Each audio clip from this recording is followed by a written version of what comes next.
Hey everybody, welcome to Biz Chicks TV. This is a place for tips, tools, strategies, and everything you need to take the hassle out of your hustle so that you can build a profitable business that's fun to run. Today is Friday. That means it's Tech Life Weekly. We're going to be talking tech. There's a lot of tech news to talk about. We will also be talking social media updates from our very own Terry Johnson online from New York City. And Dr. Tachi may be in today if she's not on a shoot to give us the latest updates in media. All right, so let's get started with this day in tech history, and then we'll move along. So we're going to go back to June 8th, 2009.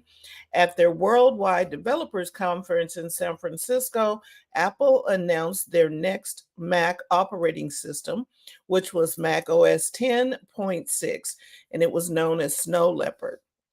Snow Leopard, the follow up to Mac OS 10 10.5, Leopard was, as the name somewhat insinuated, more of an update to the previous OS than a full blown feature upgrade. So, many of the features in Snow Leopard were performance updates and optimizations, and it was also the first Mac OS to drop the support for the PowerPC processor line, focusing only on the Intel processor. Okay, which Apple had switched to for their Macintosh computers in 2006.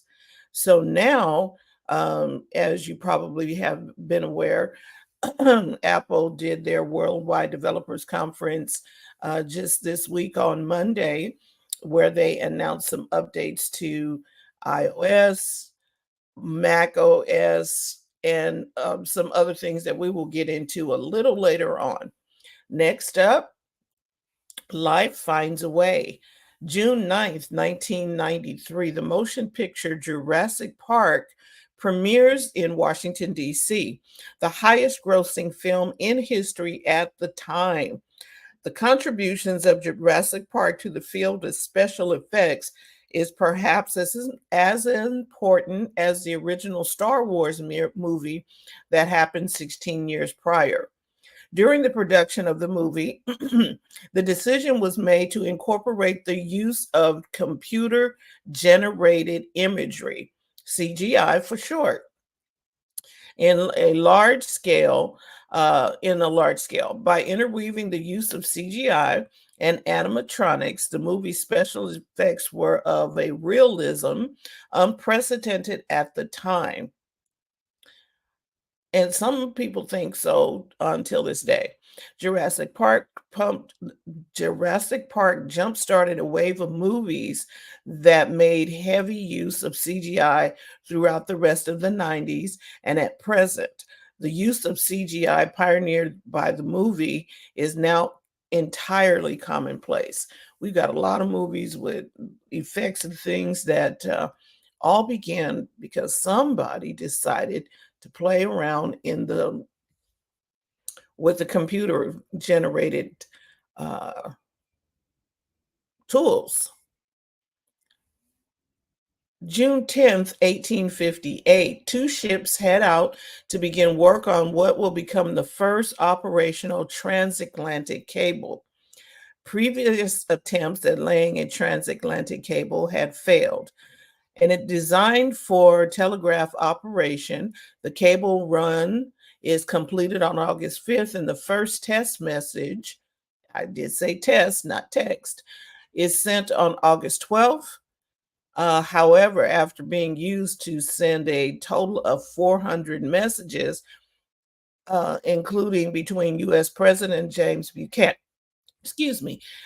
James Buchanan and England's Queen Victoria, the cable fails on September 18th, and the repair was not possible at the time. While the short-lived experiment seemed to end in failure, it proved that it was possible to manufacture, lay, and operate a transatlantic cable, setting up the feasibility of future global communications. Hmm. June 11th, 1978, Texas Instruments Inc. introduces the Speak and Spell, a talking educational toy for children.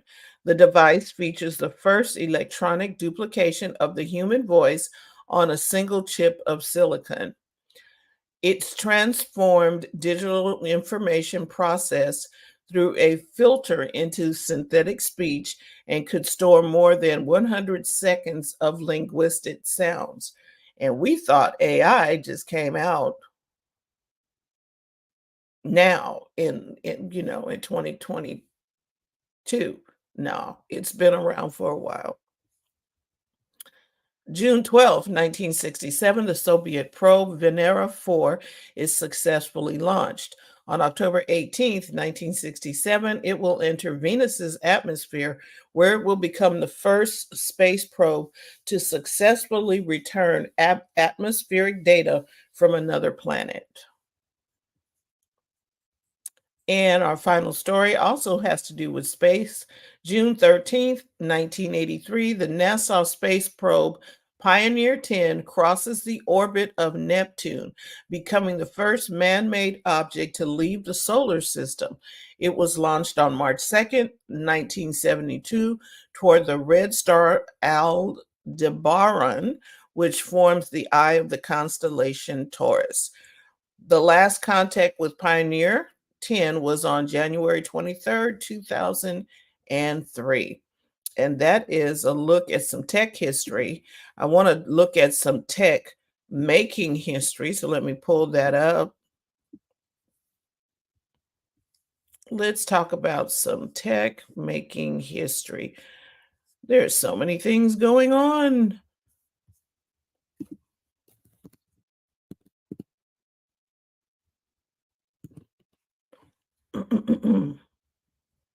Okay. That is something I wasn't looking for. All right.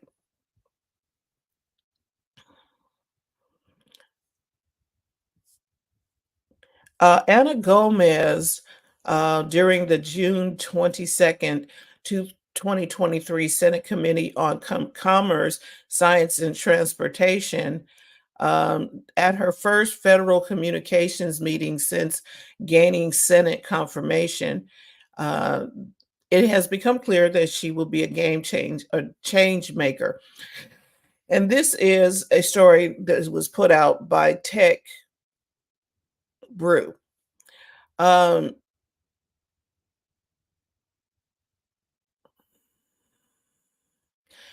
her job, well, anyway, she was conformed to the post, uh, and she was the first Latina American confirmed to the post in more than 20 years. She took her seat at the dais in the fall, and almost immediately she cast a tie-breaking vote that ultimately let the let the agency resurrect net neutrality rules and delivering public remarks in both English and Spanish.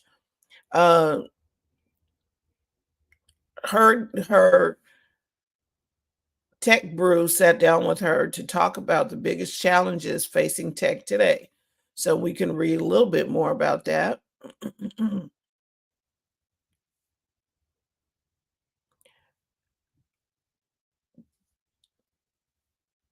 She's been working at the National Telecommunications and Information Administration, NTIA. Um, anyway, she's looking to resurrect the net neutrality, which will make internet affordable for everybody. She's the big domestic issue that was on everybody's mind was the Affordable Connectivity Program. The ACP was by far the most successful internet affordability program that we had ever put in place. It had 23 million households eligible and signed up for the service.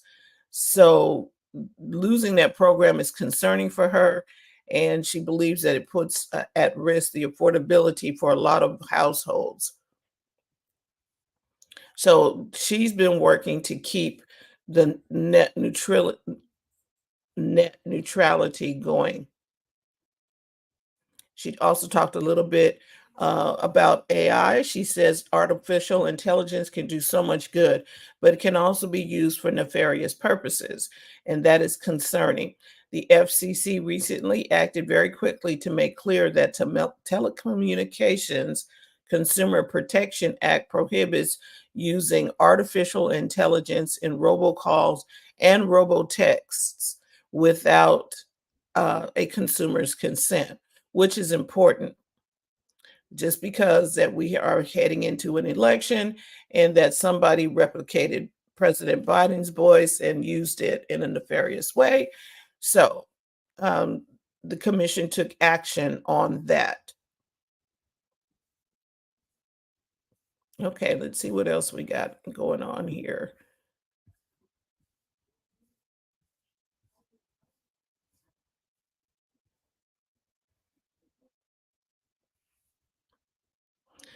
Um, there's something going on that the nation's highest court is poised to rule on a pair of state laws that seek to regulate content displayed on social media platform. The outcome could dramatically reshape the user experience on some of the internet's most popular websites. Now that the Supreme Court justices have heard arguments about Florida and Texas laws that seek to limit perceived censorship or conservative content on large platforms like Facebook, YouTube, and X, the court is expected to release a ruling before its summer recess. TechBrew previously reported the laws at issue would require social media platforms to, among other things, disclose explanations for content moderation decisions. And the Texas law specifies that platforms can't remove content based on a user's viewpoint. And under Florida law, platforms could accrue fines if they deplatform political candidates. The stage is set for justices to consider whether this type of regulation from the states violates the First Amendment.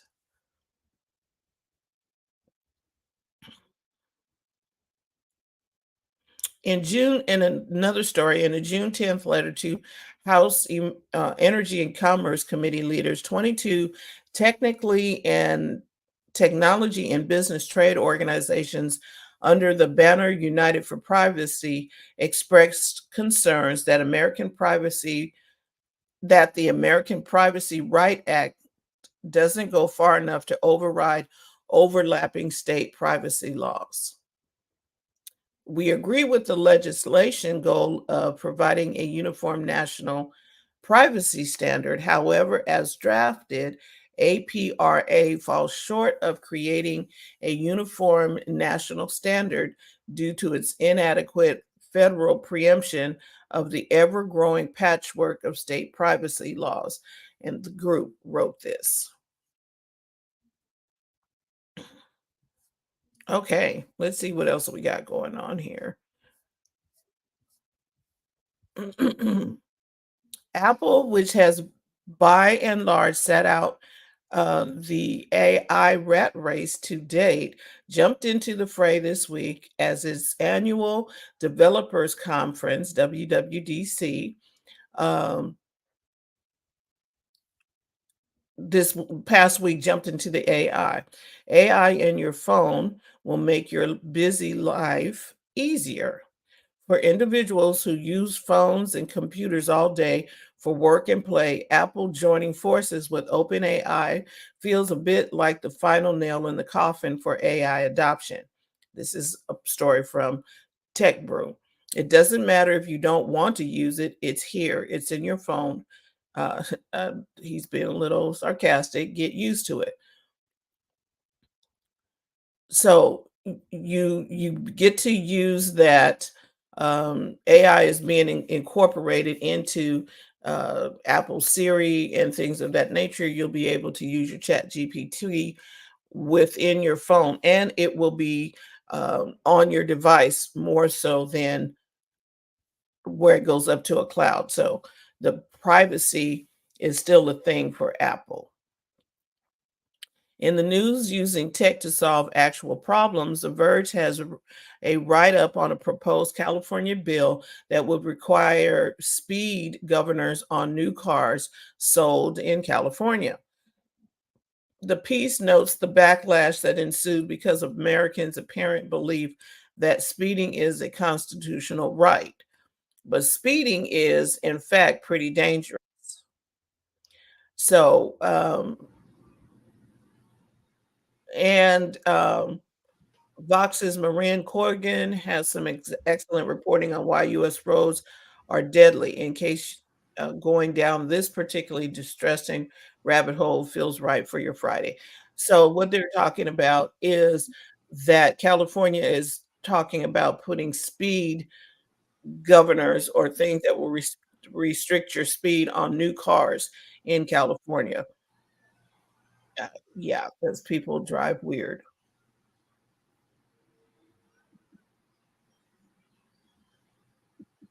Hey, TJ. Hey, good morning. Good morning. Good Yes, morning. yes, it's some really weird stuff happening in news. And Terry sent me a couple of things that she saw that we can talk about. Okay. I'm gonna see if I can pull these up without it start talking to me first. I just need to get to it. Here we go. Let me see if I can play this. 3 useful ways AI can make your life easier. Hmm. I'm intrigued. Me Of too. course, there's some ads playing, but we'll see how that goes. So we're gonna go like that, go like this. Oh, going like that. I'm going to hit the share button and make this bigger. Back her up a little bit. And why not let artificial intelligence vacation? And why not let artificial intelligence help you plan it? Here's how AI can help you relax. Okay, so this might not be for everybody, but it can be really useful to help you find a cool restaurant or a unique thing to do in a place you've never been. ChatGPT is an AI chatbot that can help you with many tasks. And yep, that includes planning a vacation. It's really good at helping find things like hotels, restaurants, and unique things to do. But it's not so great if you ask it to find a flight or check the weather. So instead, try asking it what the weather's like a certain time of year. Travel site Expedia uses ChatGPT on their app, and it does, well, a lot of the same stuff, except in this case, it only answers travel related questions. Just make sure you're being specific. Asking for recommendations yields one set of results, while asking for an itinerary yields a different one. Personal AI travel planner Roam Around creates detailed itineraries for you with lots of fun things to do and cool places to eat. You can also ask it questions or alter your results based on things like dietary restrictions or if it's family friendly. Now, how can I get AI to pay for my vacation? I'll ask ChatGPT. Not sure what to have for dinner? Let artificial intelligence decide. Here's some different ways to use ChatGPT. ChatGPT is an AI chatbot that has access to a lot of information in the world, and it can make your life a lot simpler. All you have to do is ask. It can be as simple as a book recommendation or something more complex, like a workout routine. It might also have some follow up questions. It can also create a meal plan or suggest restaurants when you don't feel like cooking. You can get really, really specific with your questions, and the more thorough you are, the more helpful your response might be. So it's kind of in the name, but ChatGPT is actually quite chatty and likes to give long and detailed answers, but it doesn't have an answer for everything. Just try asking it what the weather is. If ChatGPT doesn't know the weather, how will I find out the weather? Oh, I know. Hey Siri, what's the weather? Hunting for a new job can be really overwhelming. You have to search through all of the openings, tweak your resume, write a cover letter, and prep for an interview. But artificial intelligence might be able to help ease that burden. Here's how AI can help you land a new job. A resume is a must when applying for any job, and AI can help you optimize that resume. ResumeMaker.ai is one of those websites, and you can either build a resume from scratch or do what I did and upload an old one. I had to update it to include my current role, but adding in these bullet points is one of the hardest parts for me. But this little button lets AI do all the hard work. Just make sure you read it and that it's actually correct. It will also review the human written elements of your resume and provide useful tips like keeping bullet points short and including metrics. So you've landed a job interview. Now it's time to start prepping. And that's where interviewsby.ai can help. It's really easy to use. Just copy and paste the job description into the box. Then it crunches all of that data and comes up with interview questions. And you get 1 minute to answer. I think first and foremost, I'll just get plugged into this. It records your answer, then crunches some data and provides you feedback and suggestions on what you might be able to say based on the job description. Good thing this is just the practice round.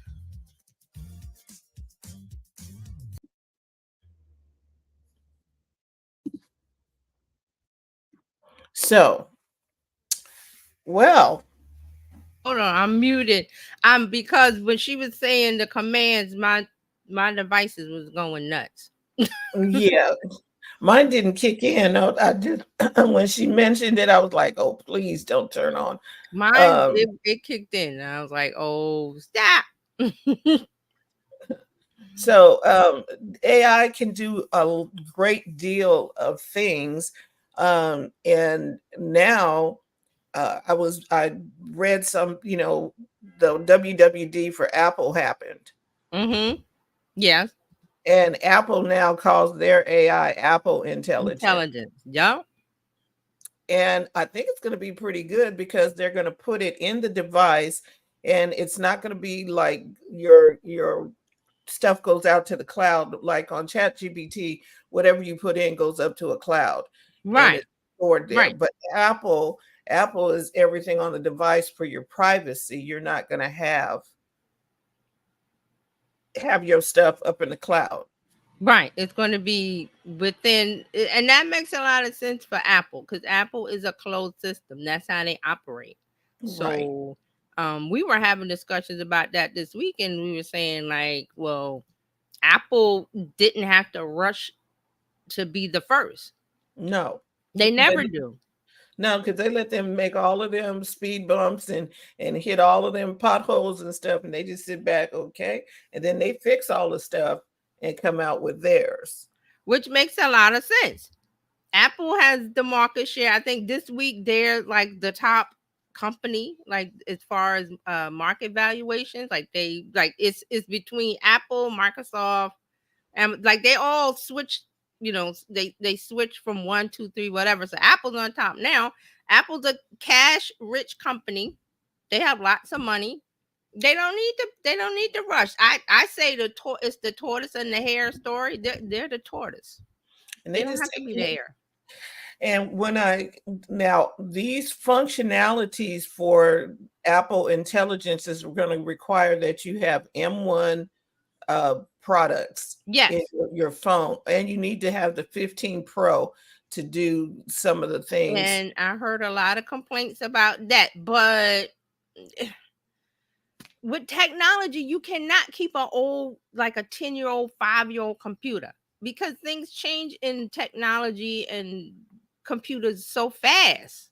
Right. The processors change, the motherboard changes, everything changes, everything gets updated. So you cannot get mad and say, well, I bought a laptop 5 years ago. Why do I have to? Because what we're working with today, it can't retrofit it.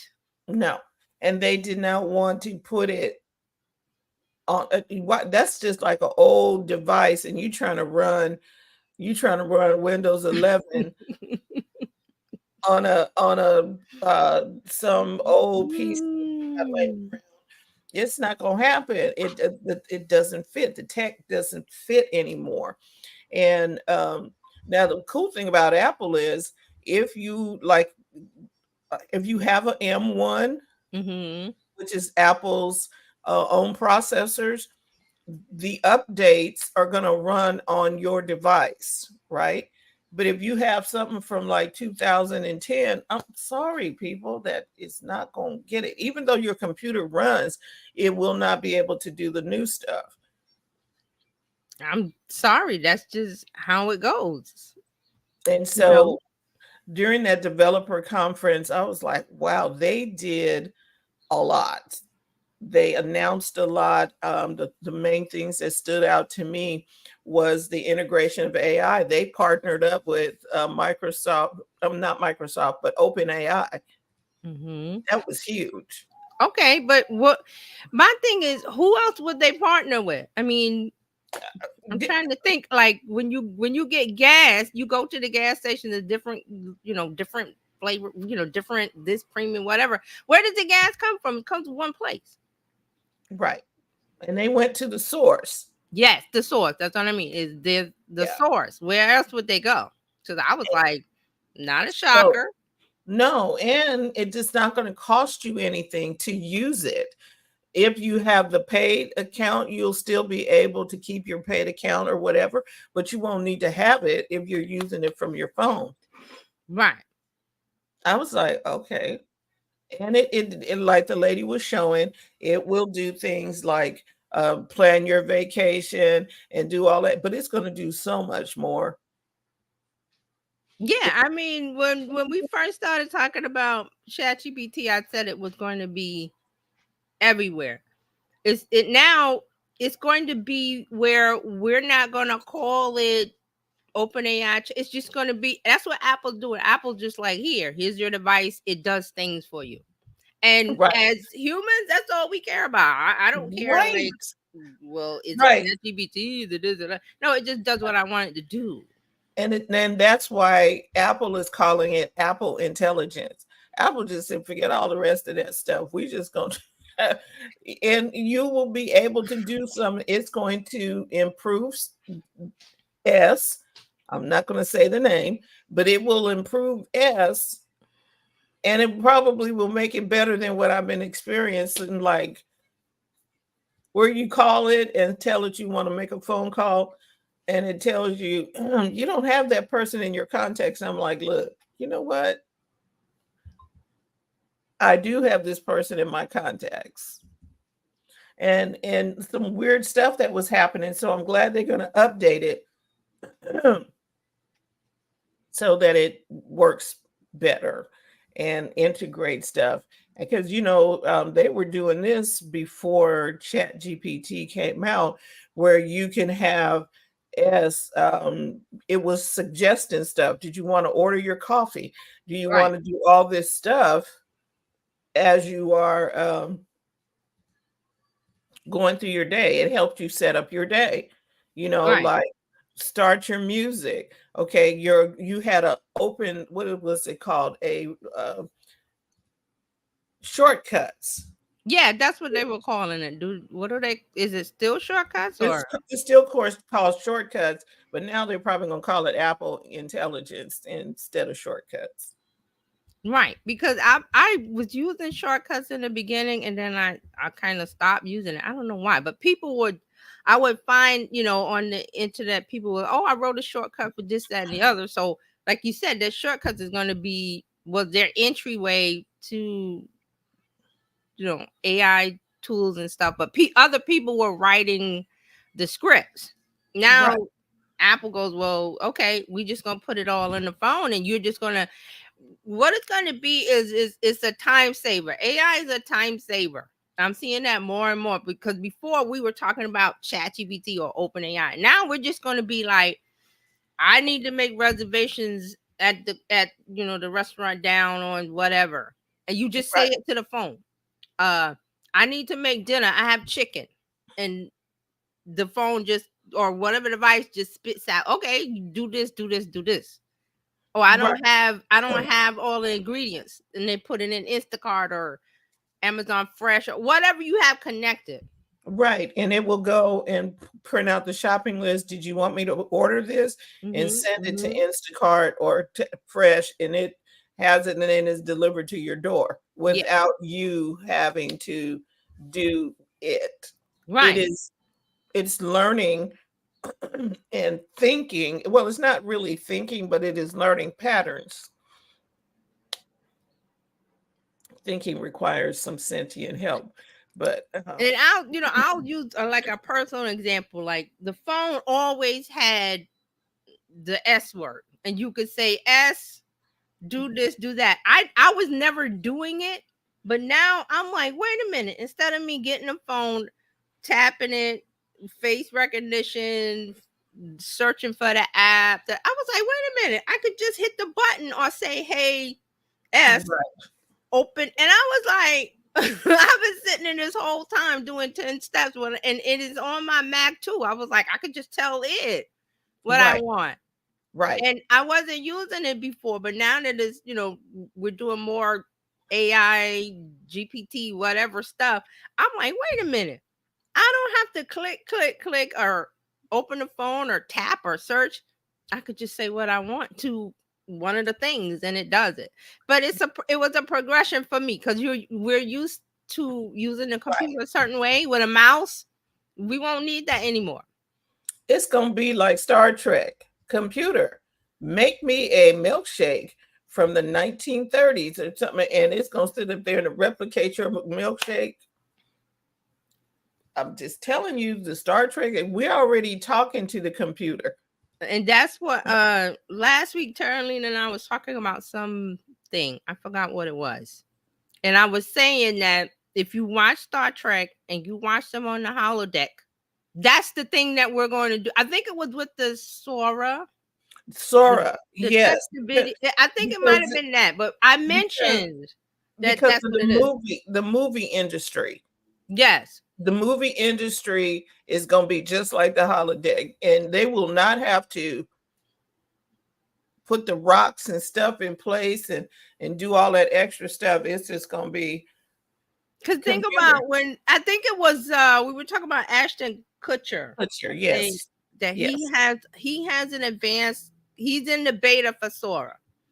And he was saying how we're not going to need any of the things that we do in Hollywood today to make a movie. And I think the Screen Actors Guild or somebody got mad with him in Hollywood because they're like, well, what about the craft workers? What about? Y'all better try and figure out. Better start learning how to make a movie. You better learn how to push a button or program the text. Think about what you say. And it's created. I think I said last week also, I think we were talking and I said, if I want to make art, I had to get my paint and get my brushes and think about and look at the blank screen. Now I'm on Firefly. I'm all over here typing in, okay, what about this or that with a this or that? And then the Adobe tools, they let you layer artistic styles on it, like Impressionism, Art Deco, cartoon, whatever. And it's right now. I gotta just click a button, hit the enter key, and it spits out 4 things. And I go, I like that one and that one, and then I keep hitting the button. And that now, see, you are using the Adobe. I use the Gemini, and it also allows you to do the different art styles. Like if I told her I want a watercolor, blah blah blah blah, it will paint me a watercolor. We should do a test. And see, the thing is, it's not that excuse me, it's not that Copilot or DALL-E or whatever tool you use as text and image, they all do that. It's just because I have Midjourney. If I use Midjourney, I have to think of the styles. With Adobe, it's a button on the left. And it shows me a thumbnail of the style, and I just click the button. So it's not like Adobe has the advantage or Gemini. It's just that it's easier. Right. Before I would have to know, do I want an illustration? Do I want a cartoon? Do I want a photo? Do I want a professional photo? Do I want a So I have to think about those things as I write my prompt. And then we're going to get away from that also. Right. Where you're just going to there's so many ways to do it because you can upload a photo as a reference to any of the text to image tools, and it will make what you want, but you have to think it. That's the key. Right. So I'm gonna do a little show and tell, if you don't mind. No, go ahead. Because I was like playing with this. I was like, okay. And it gives you some really good stuff. So and don't forget Meta AI has their thing too. So right. just with all the AI stuff, it's your imagination to text, and you type in what you want or say what you want, and it makes it, which is great. I think it's wonderful. Let's play with it. Yeah. So it says here you can get photorealistic, 35 millimeter, minimal, sketchy, handmade, abstract, impressionism, and you can decide what you want. So tell me, what do we want to see? Let me see. Trying to think. And see, that's right there is the key. You have to think about you knowing and articulating what you want. Okay, I'm gonna just think of something. A cat on the beach with a sunset and with a sunset reflecting off the water. Oh, I like that one. A cat on the beach with a sunset reflecting off the water. Do we want it photorealistic, minimal? What we want? Let's do photorealistic and see what we get, and then okay, play with it from there. All right, let's see. And this is how easy you can create imagery. Is it working? I said, you don't need the brush and the paint and the easel. There you go. There you go. And I was like, yeah. Then the cat's on the beach with the sunset reflecting off the water. Shut up. If I had to draw that. Or paint it with because that when you have to do acrylic paint or oil. Mm-hmm. And then now if we wanted to change it into a sketch, it would make a sketch. If you want a charcoal drawing. If you want an abstract, you add. So this is where you're playing with it. And like I said, you have to have the idea of what do I want. And then let's tie this in with making content on social media in your business. So you know the things that you want to show. Like you have a blog post and you're talking about jewelry or something or whatever.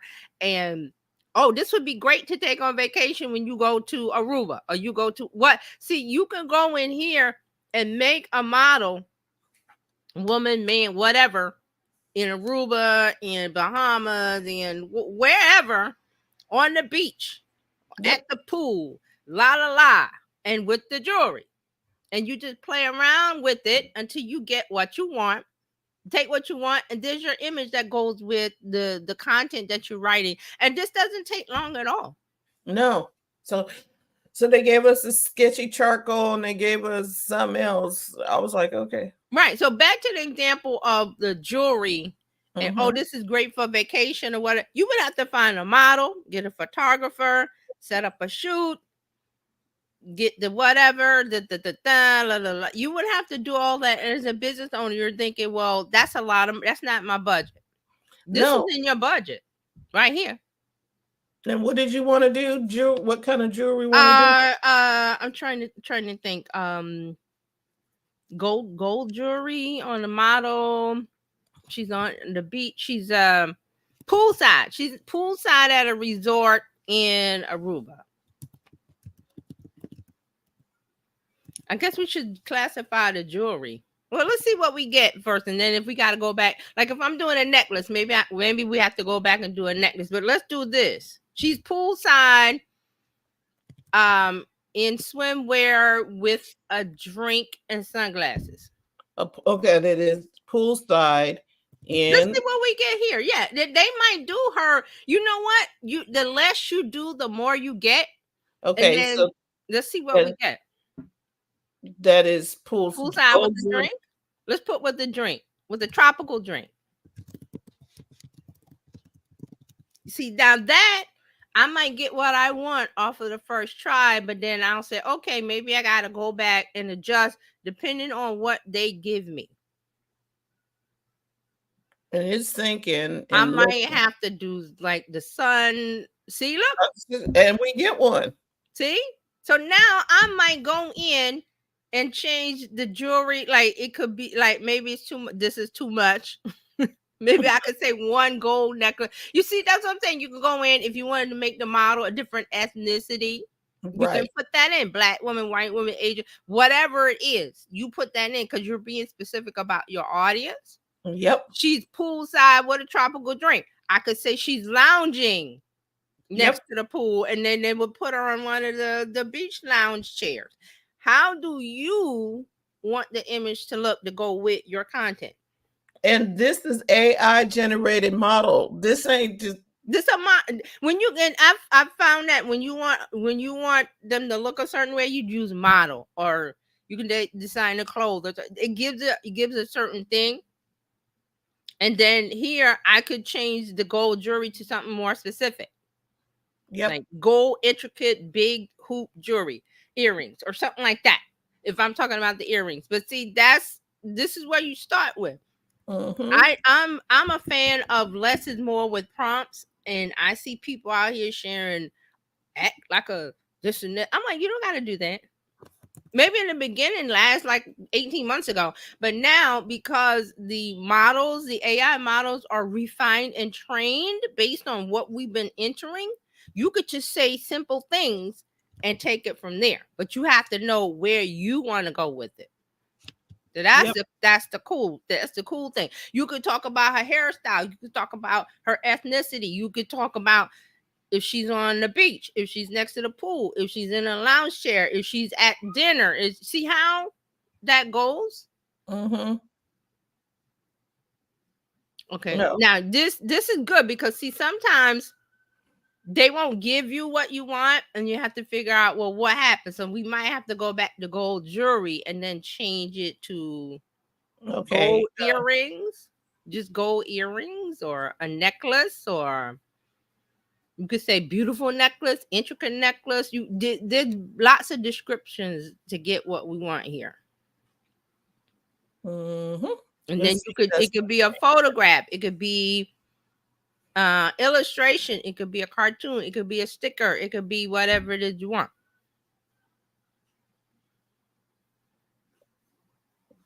See, now we got something different. Yes, because I had put big gold, but see, they put it in that's what I'm saying. You have to, it depends on the model and the platform you're on. If it can't do it, it will tell you. Right. And it'll also tell you if you are doing on a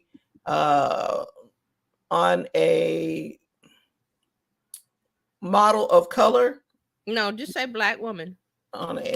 Just keep it simple. We don't gotta go people of color and all. Just white woman, black woman, this woman, that's, and depending on the model you're on, if they don't like black woman, they will tell you. And then I would change to African American. See, it depends on the model. And it will tell you. It'll tell you quickly that it'll say we can't do that. It'll just say we can't. So but see, now she's a black woman. You can also make it a wide shot, and it will pull back and show the whole pool. You could say, give me a wide shot. You could say full face. There's ways to position the model. So you could do that. Like if we wanted a wide, we could go in wide. We could just type in wide shot and see what we get. They will pull the camera back and show the whole. Do we do that? Yeah, just put just put wide shot, because I don't use this model, so I don't know what they want. I'm just I figure y'all know what you're doing. You know what I'm saying? They put this out here, and I was very impressed with the imagery that they had, considering I was like, shut up. Now that, so it doesn't like wide shot. We would have to figure out what it is here. They still did the gold earring. While you're doing that, I'm gonna pull up my Adobe and see what I get, because we're gonna get something different. Okay, how about if we started with the wide shot? A wide shot. It might be, you might have to do 2 words. It might not be wide shot. It might be something else. I'm trying to think of what it is. You could do full scene or full scene, It's a maybe. wide shot. Or, That okay. that's the right terminology, and it's normally Okay, so let me try gold women's on a black woman. I want to show you what Adobe gives you. okay. This is fun because we need A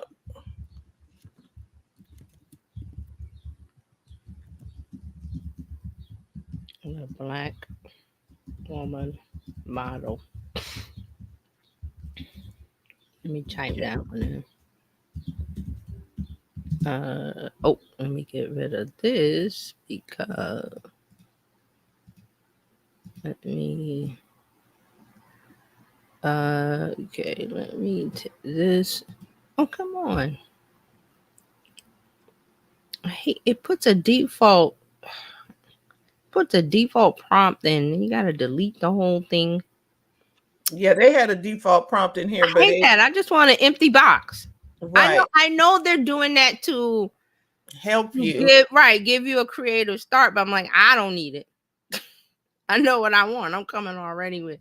Okay, so gold women on a black woman that is lounging poolside.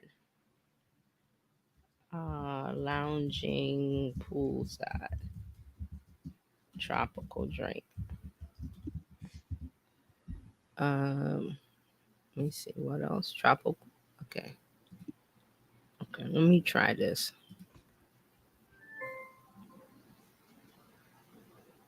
Let me see what I get. All right, let me share my screen. Okay.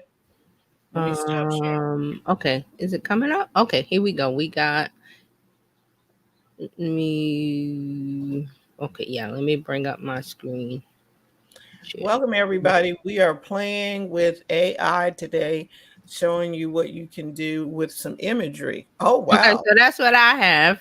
Right. Now I could go in and I'm going to show you here on the left. Like I could upload an image that I found a photograph online of what exactly what I want, but I want to change it. I could upload the image and it will match it. Also a style, like if I see a color scheme or something, I could bring that image in and it will adjust the color scheme. And then here's the effects. So I could do Art Deco, Art Nouveau, Bauhaus, cyberpunk, fantasy, impressionism, 3D, anime, comic book. What's a good one that I always use? Let me try. Dryer Buzz is asking which app. I do believe you're in Adobe, right? Yeah, this is Firefly. It's firefly.adobe.com. Okay, wait. I'm gonna put that in here. Firefly.adobe.com.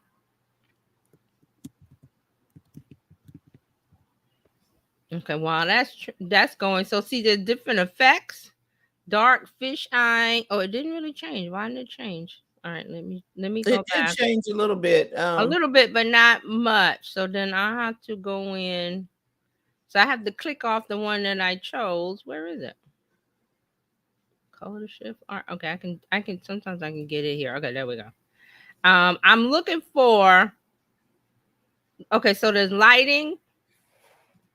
There is color and tone. I'm gonna do vibrant colors because it's outside. Here it is. Camera angle. So I'm gonna do wide angle. I want to change. Let me see. There's something else I wanted to do. Oh, concepts. You could do different concepts. Simple, futuristic. No, let me do beautiful. And so I come in here and I click on these buttons and I see which one I like. I'm trying to remember the ones that come out really good. There's neon, iridescent, dark, faded, color explosion, bouquet effect, antique, watercolor. Bokeh. Yes, the bokeh effect is where it's blurred in the background, but it's already bokeh. I can choose oil painting. I can choose palette knife. I can choose pen, ink, halftone, blah, blah, blah, acrylic. So let me do this. while we're doing that. Let me make sure it is photo. Is it photo? Nope. Let me make sure it's photo. Also, I can change the aspect ratio, landscape, portrait, square, widescreen. So I'm going to change it to widescreen. And why is it not giving me? I got wide angle. But it did give you the vibrancy of the color. Landscape.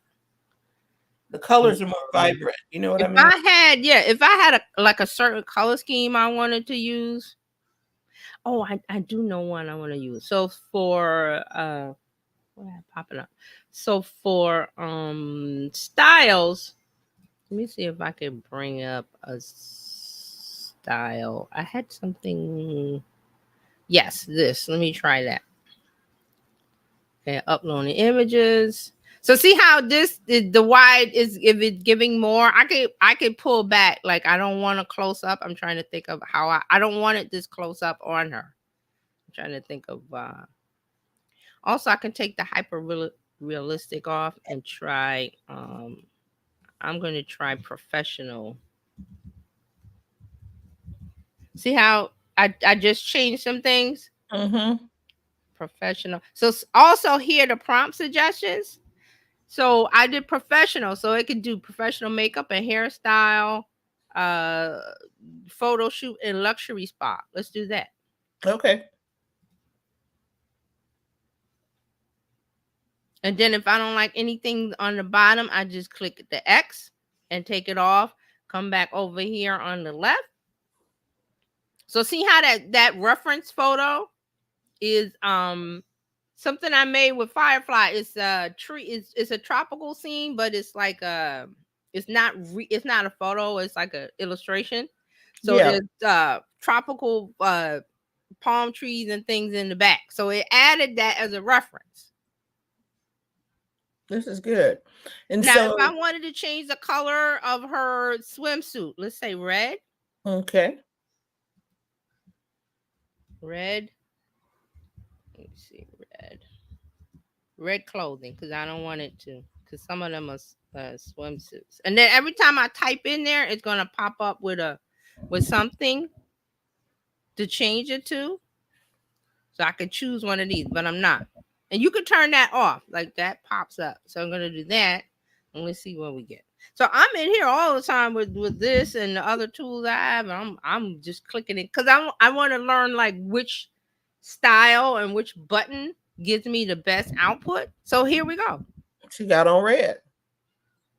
And then there's the jewelry. I could specify, like if I want to add a necklace, but I really don't, because I like the look of these.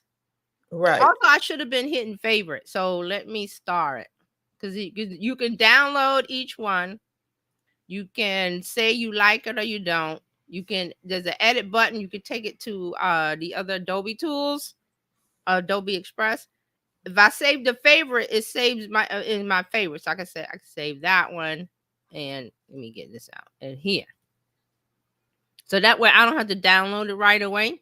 Because when I hit it again, this is gone. All of this is gone. I can't get it back. Yeah, because they will generate something else. I guess she didn't like none of this, so we have to do it again. Let me change to. So what we're saying here is that we have so much at our fingertips. We don't have to. We can create our own post with our own images now. Yeah. Without having to know how to paint, without having to hire a graphic designer, you can create your own imagery. So here's the blue. I love the blue. I do too. I love this one. I like the one with her back to the that one's good too. Yeah. So if I like the style of this photo, when I save it and download it, I can upload it when I want to do something else that's not related to a woman at the pool. Like maybe she's at the gym. Right. And I like the color scheme. So she's in the gym now. So I upload this so I don't have to do all of this over again. Favorite some of these. Dryer Buzz says that Van Jones is hosting an AI event in Atlanta this weekend. So I like the fact that we can get our lives are becoming easier with the use of AI. Right. And you can use it for more than recipes. You can use it for your things that you need to do every day. They were talking about using it in your business to handle your bookkeeping. And I Yeah. guess if you Google how to use AI for bookkeeping, they'll tell you how to do it. Yeah, we're gonna be doing it. So here's the art. Say you don't want it to be realistic. These This are is these are art. gorgeous. They're all been gorgeous, but I love these better because maybe I want to have a art style, and then Mhm. here I could come in and change the art style. But before I do that, if I don't hit save or So if you don't, yeah, if I don't, I'm gonna lose these. right. All right, let me get, and I got a bunch of things, so I'm gonna save. So I like. So see, now we went from letting Adobe give me a color, which was the yellow goldish, which I didn't like because it doesn't go with, to me. I didn't like it because that color didn't go with the skin tone. But now, and then we went red, which was okay. But the blue to me is better because remember, Right. blue, tropical, island feel, vacation, spa, having a good time, enjoying yourself. This is What good. do you think? I think it's really good. Dryer Buzz has another comment. She says Okay. his goal, he says, is to get African Americans to approach technology without fear and dominate space. I like that. We need to be up in here working the tools. This is a whole new set of tools that we have at our disposals. What could I do if I wanted to talk about buying a home? I can create a house that I want that I don't need to have royalty for. You know what I'm saying? Mm-hmm. And but it takes me knowing what I want to say. It's like going back with the post that you do. You talk to us all the time. Do something that is going to bring value. How can I bring value using AI? I like the comic book look. Okay, this is Vector. I think they had one that's a cartoon. I was trying to find it. I think they have a comic book sector too. So Yeah, I was looking for that. I might have to get up in there with Adobe Yeah, you can. You right. don't have to. You don't, because Adobe has the subscription to Photoshop and all that. You don't have to do that. You can do the Adobe Express, which is their Canva like tool that's browser based. And when you do that, when you set up when you get an account with that, then you get access to the Firefly. But you don't get as many I'm trying to think, iterations, or you don't get many uses out of it. Like, they can give you like 100 free or something. I forgot what Okay. it is, but if you pay, I think it's like 1,000 or something Okay. a month. I think it's a month. I think I have to double check. I'm trying to find the cartoon one. Let me try. Is it graphic? Oh, I got it. Comic book. There we go. So you see when I click the buttons here at the bottom, all these things are popping up. Let me take off. Okay, let me see what I get. I got a lot of stuff. I like to keep it simple because the more things you click on, the more it's adding on to where it might start to get crazy looking. People's hands be weird. So yeah, so I'm still good. These are all good. Let me Mhm. save a bunch of these because I'm going to take off something and then. But you see what happens is you have to click on a button on the left. I'm going to take off the paint splattering because it really didn't do anything. Oh, because I have the style reference. If I didn't have the style reference, it would, how the paint splatter in the back, like a bunch of, like somebody threw paint on the wall, I would have that. Right. But because I have I have the style reference photo, it's going to stick with that. If I remove it, then it's going to get like all this weird stuff. So every time I hit enter, I'm getting good stuff. Yeah. I'm saving to my favorites because I don't know when I might need this. This is I might need to use this.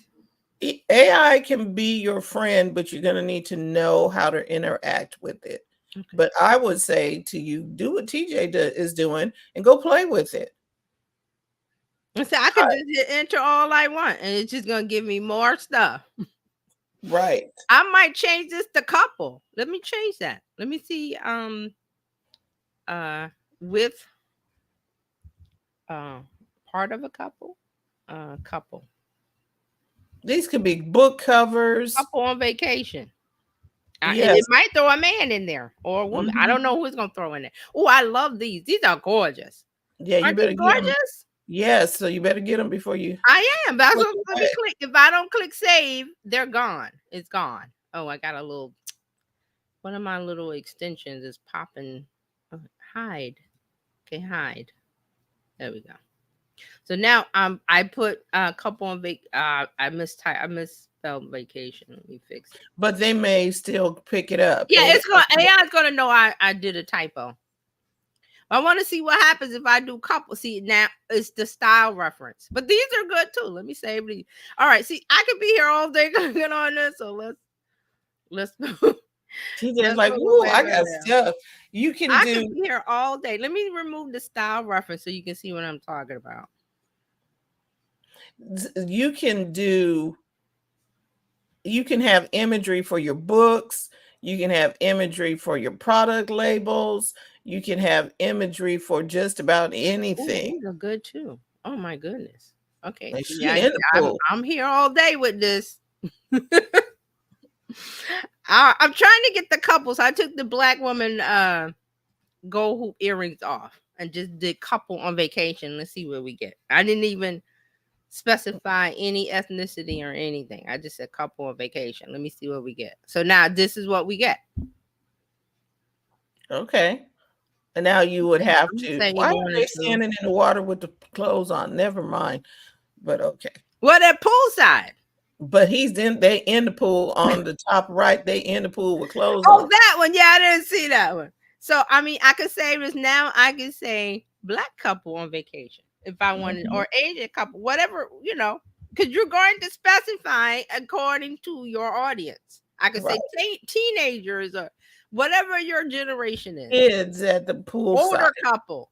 I'm going to do that one too after I do this one. But this is me. Once I find a style like I know art, vibrant colors, all of the buttons at the bottom.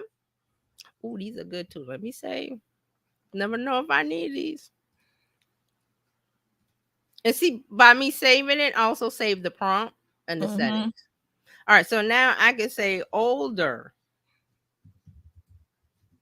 And I can say older couple. I want to see older couple. And then every time I type something in, see, I could do newlywed, romantic, exotic, holiday. See how it comes up? I could do happy family. So the prompt, so AI is saying, do you want this? And making suggestions for you to help you. Let me take the older out. I wanted to see them do an older couple, but I did family vacation. So I could do that. If you're talking, if you have a travel blog, are these great for travel blogs? Like, okay. Let me say these on because I need the prompt. Now I'm gonna. Oh, did they do the family? They didn't do family on this one. They still. I wanted to do with children. All right, let me take that off. Let me take this because I don't want that. I want to do the older. I'm gonna do older, and then I'm gonna try something, and then we can. Cause see, I'll be here all day. So you could have the clothing. It pops up with the suggestions. So you don't have to start out with your prompt of 12, 15 things. You can start out with a simple concept, and then depending on where you are, it's going. And look, they even threw in different ethnicities for me. Almost this looks like an Asian couple. This looks like Mediterranean or whatever. So I could come in here and maybe my blog or my whatever I'm talking about is an older couple, and I want to say, oh, whatever you're saying. Enjoy take that river cruise. This could be, I could have a financial blog and talk about, you want to save for retirement. Maybe I'm talking to 30-year-olds. They don't see themselves in the future. They don't think about saving. I might use these and say, oh, when you're your parents' age or when you're this age, don't you want to be happy and smiling and on vacation? Well, you can do that if you start planning financially now. Let me show you. See how that works. I'm going to say these too because I need the prompt. I don't know where I'm going to need these, but I'm going to need them. And they're all saved to my favorites. They're all, and all I gotta do is click on view favorites and it'll come up. So this is some of the things we can do. And we're just typing in stuff. This is really good stuff right here, TJ. So if I wanted to talk about African Americans or whatever, I could change that. And that'll be the last one I do. Because see, I'll be here all day. And you can take these tools and create content for your blog, for your post, for whatever you got going on, for your labels, your business cards, all kind of things. You can create your very own greeting cards. Yes, greeting cards, all kind of things. So look at this. Cute. Saving. I don't know where I'm gonna need this, but I might need it. Saving. There we go. Because see, I might have actually I do have somebody that I work with that did do financial stuff. They might want to talk about tax prep for this and or financial stuff in the future. And when you're older, you want to be happy and smiling on vacation. Mm-hmm. How do you get there? You got a plan today. You got to do this today. Let me show you how. Come work with me. Call to action in the link in bio, whatever. Call me, set up an appointment. Here's a free thing. And you didn't have to use Getty Images or any other stock photos. You got your own. Now you have to be careful when you're doing, like if you're doing a book or something, just make sure you have commercial rights. But I'm doing this for a blog or social media. This is okay. Yeah. And then remember, we're going down the road where things created in AI is going to automatically be labeled AI, but I don't really care because people are going to be so used to seeing AI stuff. They're just going to focus on the happy couple on vacation, in the pool, having a drink. We're happy. Look, they've got jewelry on. They're happy. Yep. They're not miserable because they planned for this moment. And I've seen lots of financial institutions do commercials like that where the couple's on a cruise, the couple's on the golf course, the couple, because they planned. Yep. So there you go. That is Adobe Firefly, and I believe when you sign up for Adobe Express. Oh, and remember also Canva does this too. Yeah, Canva can do Canva will ask you. You've already got Canva. You have this. It will ask you questions. Give me, and it'll say something to the effect of give me five somethings to, you know what I mean? It'll ask you, what do you want to create? And it'll ask you 5 things. Yeah. So I was looking at the Adobe to see. All right, let me take that. Use 5 words to describe. Use 5 or more words to describe, and they will put together a template or something for you. And you so I'm looking at. I was working. As a matter of fact, this week I was working on something with Canva, making a presentation, and they have Magic Write or Magic something where you just type in the words and it will make the video, it will make the presentation, it will make the content for you, whatever the piece of content is. It says write in 5 words to describe what you want to do. It will make a video for you. I would like a video talking about this new book. No, but you don't even have to say I would like a video. You click on video and then it says type in the words.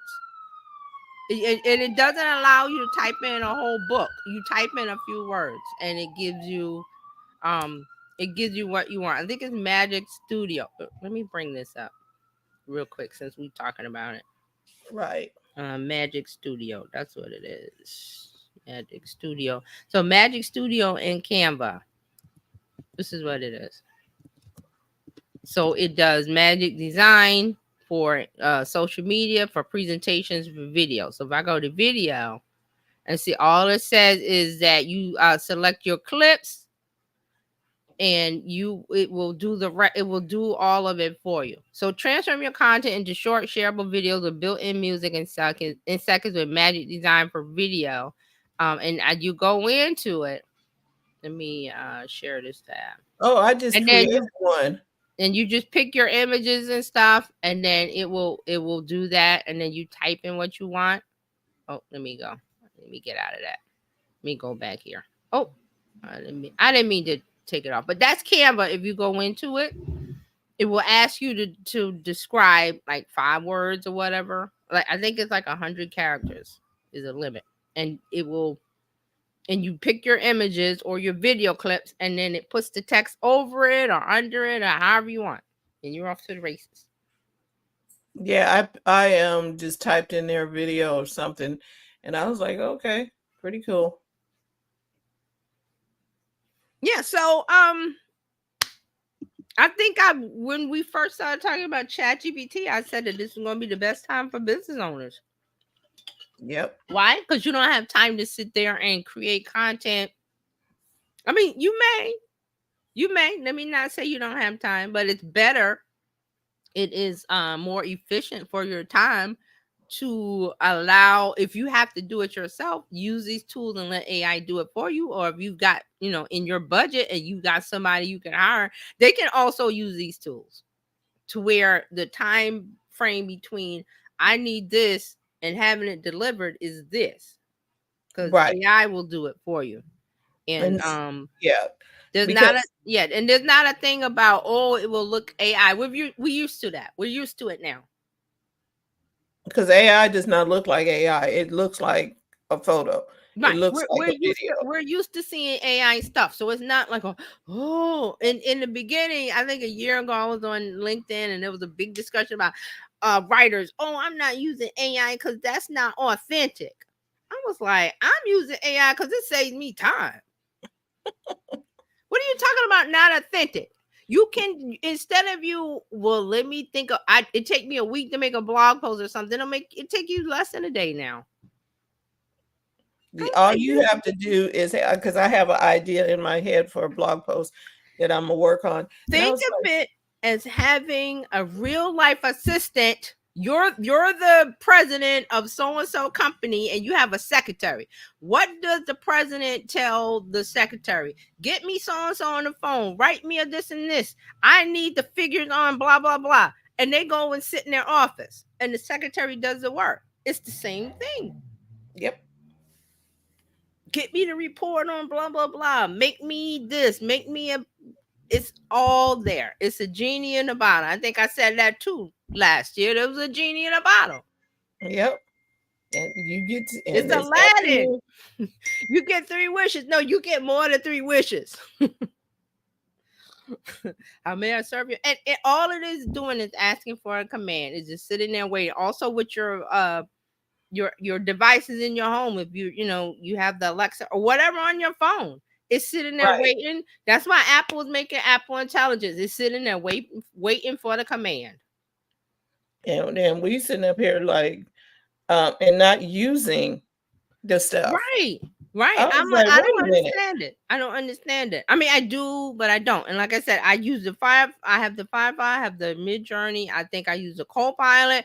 It just depends on, like, I was like, well, let me see what Copilot will give me with the same prompt, and let me see what Midjourney will give me. There's so many tools. I think that's what it is, that there's a lot of overwhelm with the tools, but Meta's here to make that easy. Google's here to make, you just pick whatever platform you like. There's an AI tool. There's something in there waiting to do what you needed to do. So I love it. I do too. I've made so many good things, because I have one client. She was like, how do you come up with I was like, I'm just here, when I had to do something, I was like, okay, what if I did, and I just type in a few words and let AI give me an image. And then I say, I like that. Or I don't. Switch it. And it doesn't take me all day. So we are running out of excuses for why we can't have good content. Oh, that, yeah. You have no excuse. I don't have the time. It only takes a few seconds. I don't have the money. Some of the tools are free. Some of the tools are free. And you don't need 1,000 things. You see what we just did with Firefly. What did it take us? 10 minutes? Maybe Mhm. Yep. 10, 15 minutes? And I got And a whole bunch of stuff. it all started with a cat on the beach with the sunset reflecting. I was like, okay. So the tools are free. They don't take a lot of time. All you need is your imagination. You don't have to be an artist and pull out canvas, paint. I mean, now I'm not putting it down.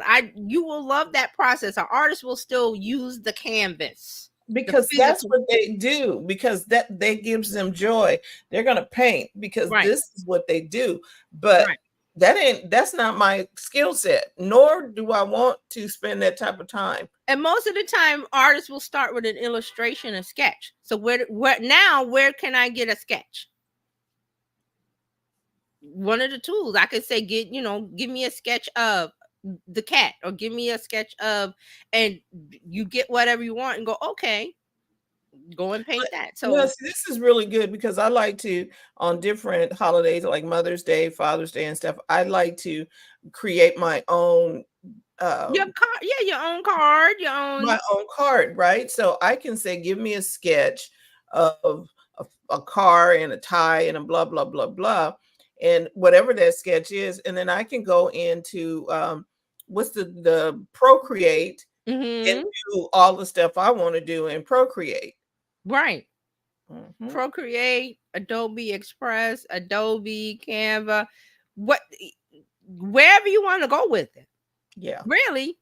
And I think maybe that overwhelms some people, but I say keep it simple.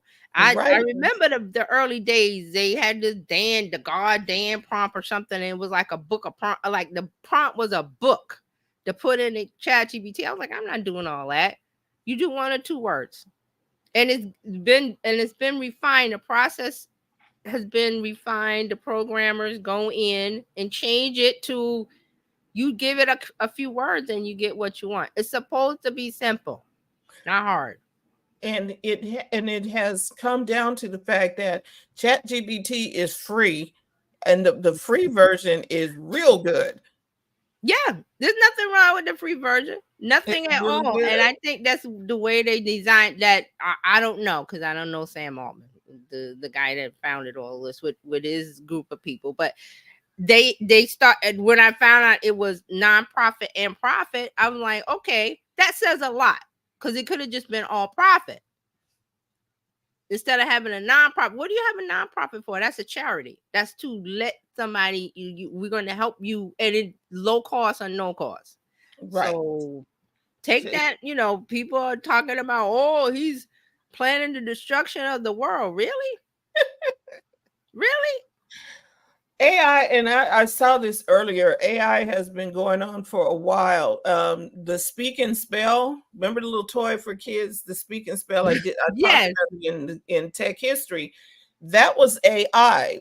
It was a synthetic voice that Frog, Frog. Come on now. I want to show back in 78. Let me show. I just want to show real quick, because I want to. I forgot that I was playing around and I changed some things on my website, and because this was something that I did. Oh my gosh, it looks good. So that picture I took a picture from one of the stock folk. They take pictures of deaths. But that lady, that's an AI person. And I typed in a few things and got that. I believe this is Firefly. This is good. I can't remember where. I can't remember where I got it from, but that one, she's not real. But we don't know that. Right. That's my point. You don't know. I like it because I wanted something colorful. I was like, oh, I want a colorful Black woman on here, with a business attire, and this is what it gave me. And I was like, okay, bet. I'll take it. And it only took a few seconds. So that's what I mean when you use when you use the tools for business. This is good stuff. Yes, it's going to replace people. Yes, there are jobs that are going to disappear. Yes, instead of 100 people making a movie, it's going to be 5. What do the other 95 people do? figure out how to There, fit in there and do their part. fire up Copilot, fire up the free Gemini, whatever, and say, hey, I was a set designer on what can I do? What job, what career options do I have today? Because they still have the eye, right? They still have the eye for the shadows and all of that stuff that that they would be able to program the AI, which some people are. I'm not going to be able to program a set and make it look the way it needs to look because that's not my skill set. But if I am an artist, so let's talk real quick before we go on social media. So when you pulled up Gemini, we were trying to figure out what to put in, right? So a set designer or someone with years of experience, they know where to start. So I need to make a movie about something. And they know, okay, you need blah, blah, blah, blah, blah, whatever it is. And that's the text you type in to get the scene background that you need for that scene in the movie. They know that. You doing Superman. What do you need? The set designer knows. You type that in and it comes through Sora or whatever they need. So your skill as a set designer, as a production, you know what's needed to make something happen. That's a skill that doesn't go away because you learned it the old-fashioned way by hand. Now the tool comes along, but you don't have to do it the old-fashioned way by hand if you choose not to. And then if we're talking Hollywood and movie, okay, so Bridgerton, the new season came out, so now it's over. Now people are asking for the next season. So the showrunner says, "Oh, it's gonna be like 2 years." People are crying because they have to. She said, "Well, we have to film for 8 months. They have to go on location and set up scenes and stuff." So think about if Sora was out, they wouldn't have to do all that. Nope. And you would get the next season. Not 2 years. It would be less time. Yep, you'd have that. You'd have that. Because see, they gotta get set design, they gotta get costume design, they gotta get location shots, they gotta do night shot, day shot. They need different sets and different people and crew members and food, and they need medical in case somebody gets sick, and they need sound people, and they need this, and they need so the people that are crying, oh, there's not gonna be another season for 2 years. It's because the process of making the new season is labor intensive, time intensive. AI will take all that out. Now, but when we saw what Sora did with a video, oh my gosh. I was like, you don't have to. All that 2 years is gone. And then think about Turley and I also talking about. I brought up Tyler Perry that he has that whole set thing in Georgia where he bought all this land and making sound stages. Sound stages are these big, humongous buildings, and they have to be huge because they need to do different things in. He stopped. He was going to add more sound stages on his land, and he stopped when he heard about Sora because he was like, I don't need to spend that money to make the big sets. You could make the holodeck from Star Trek. It's a white thing. It's a white stage that the Star Trek they stepped on. And Captain Picard or whoever would say, whatever, give me, I forgot whatever scene. I think they were on a ship. They were on like a 16th century ship or something, and they had the old-fashioned uniforms on, and they had the sea and the sun and the birds and the wind. All they did was step onto this plain white deck, and they had all of that. So that is what Sora will do. So there's no need to build a big space to have the set designer come in and build a 16th century ship or the wind people to put the wind machine. You don't do that anymore. So that's where we are. And it's upsetting a lot of people. Right. So let me show you why it's upsetting a lot of people, just in case you people don't know where to go. I understand the upset, but you have to change your mindset. So here we go. This is Sora Open AI. Can you see this? Yeah. Okay. Every one of these images was created directly by Sora without modification. That means they typed in a prompt text. That's all they did. Paper planes flying through a forest. Okay. And let me see if there's, oh, here's the one. The lady walking through someplace in Japan or Asia somewhere at night. Oh, there it is. Tokyo Yes, Street. So look at this. Now apply this to what we were doing in Firefly. I could take that prompt, put it in Sora, and I got a movie. Or Yep. a scene. This is a scene in a movie. You know what I mean? If you needed a scene in a movie, you didn't have to go cast you didn't have to cast an actress. I know y'all. I know you didn't have to cast an actress. You didn't have to have what is it? What is it? Tokyo. So the lighting, the set design, the crew, the cameras, the tracking, the microphone, the this, the that, all of the things that go into it. Now, see, the one thing is, I will say that it's not going to replace traditional filmmaking just yet. It's just going to be, instead of production being a $10 million movie, I don't have to spend that much money because a lot of it's going to be done on computers. Like they do animation. Remember cartoons animation? They were all hand drawn. Walt Disney. Yep. Each scene was hand drawn. Yes, and this don't do that anymore. We're looking at an old Western. You can do your own old school Western. So now we'll say, oh, no, that doesn't look realistic. It's going to be, once we get used to seeing this, it will be realistic to us. It will be okay. It will be just like the story Carolina brought up with the AI journalist.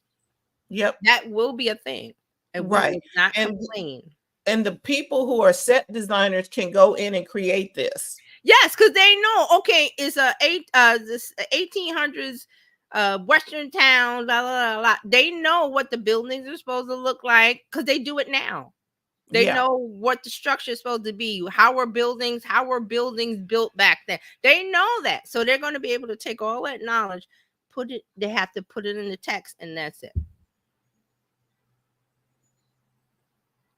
And this right here is, if you think about the process, think video games. I always talk about video games because when I was a kid, it was the little Pong thing, and then it turned into Duck Hunt with Nintendo, and then it turned into Super Mario. It had to progress from the little Pong, the little thing binging back and forth, and you hit it, black and white, one thing, and now look where gaming is today. So it's going to start out rudimentary, simple. Oh, that doesn't look good to, you're going to make your own movie. You don't have to wait for Hollywood. I wish they would make, and I hear this all the time, I wish they would make a movie about XYZ. It's going to be a point where you're going to, or the TV show. I wish they would make a TV show about this culture or that person or this and that. You could do it yourself. Look, a dog.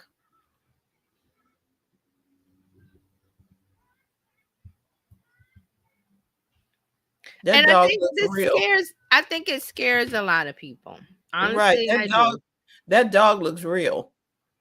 Because it used to be video was the one frontier that you could not fool us. You could not fool a person because video was video. Now they're taking Barack Obama or whoever else, figures and making them say things. And that's a scary thing because we used to rely on video being the one thing that could not be manipulated. Right. Well, that's over. That's over.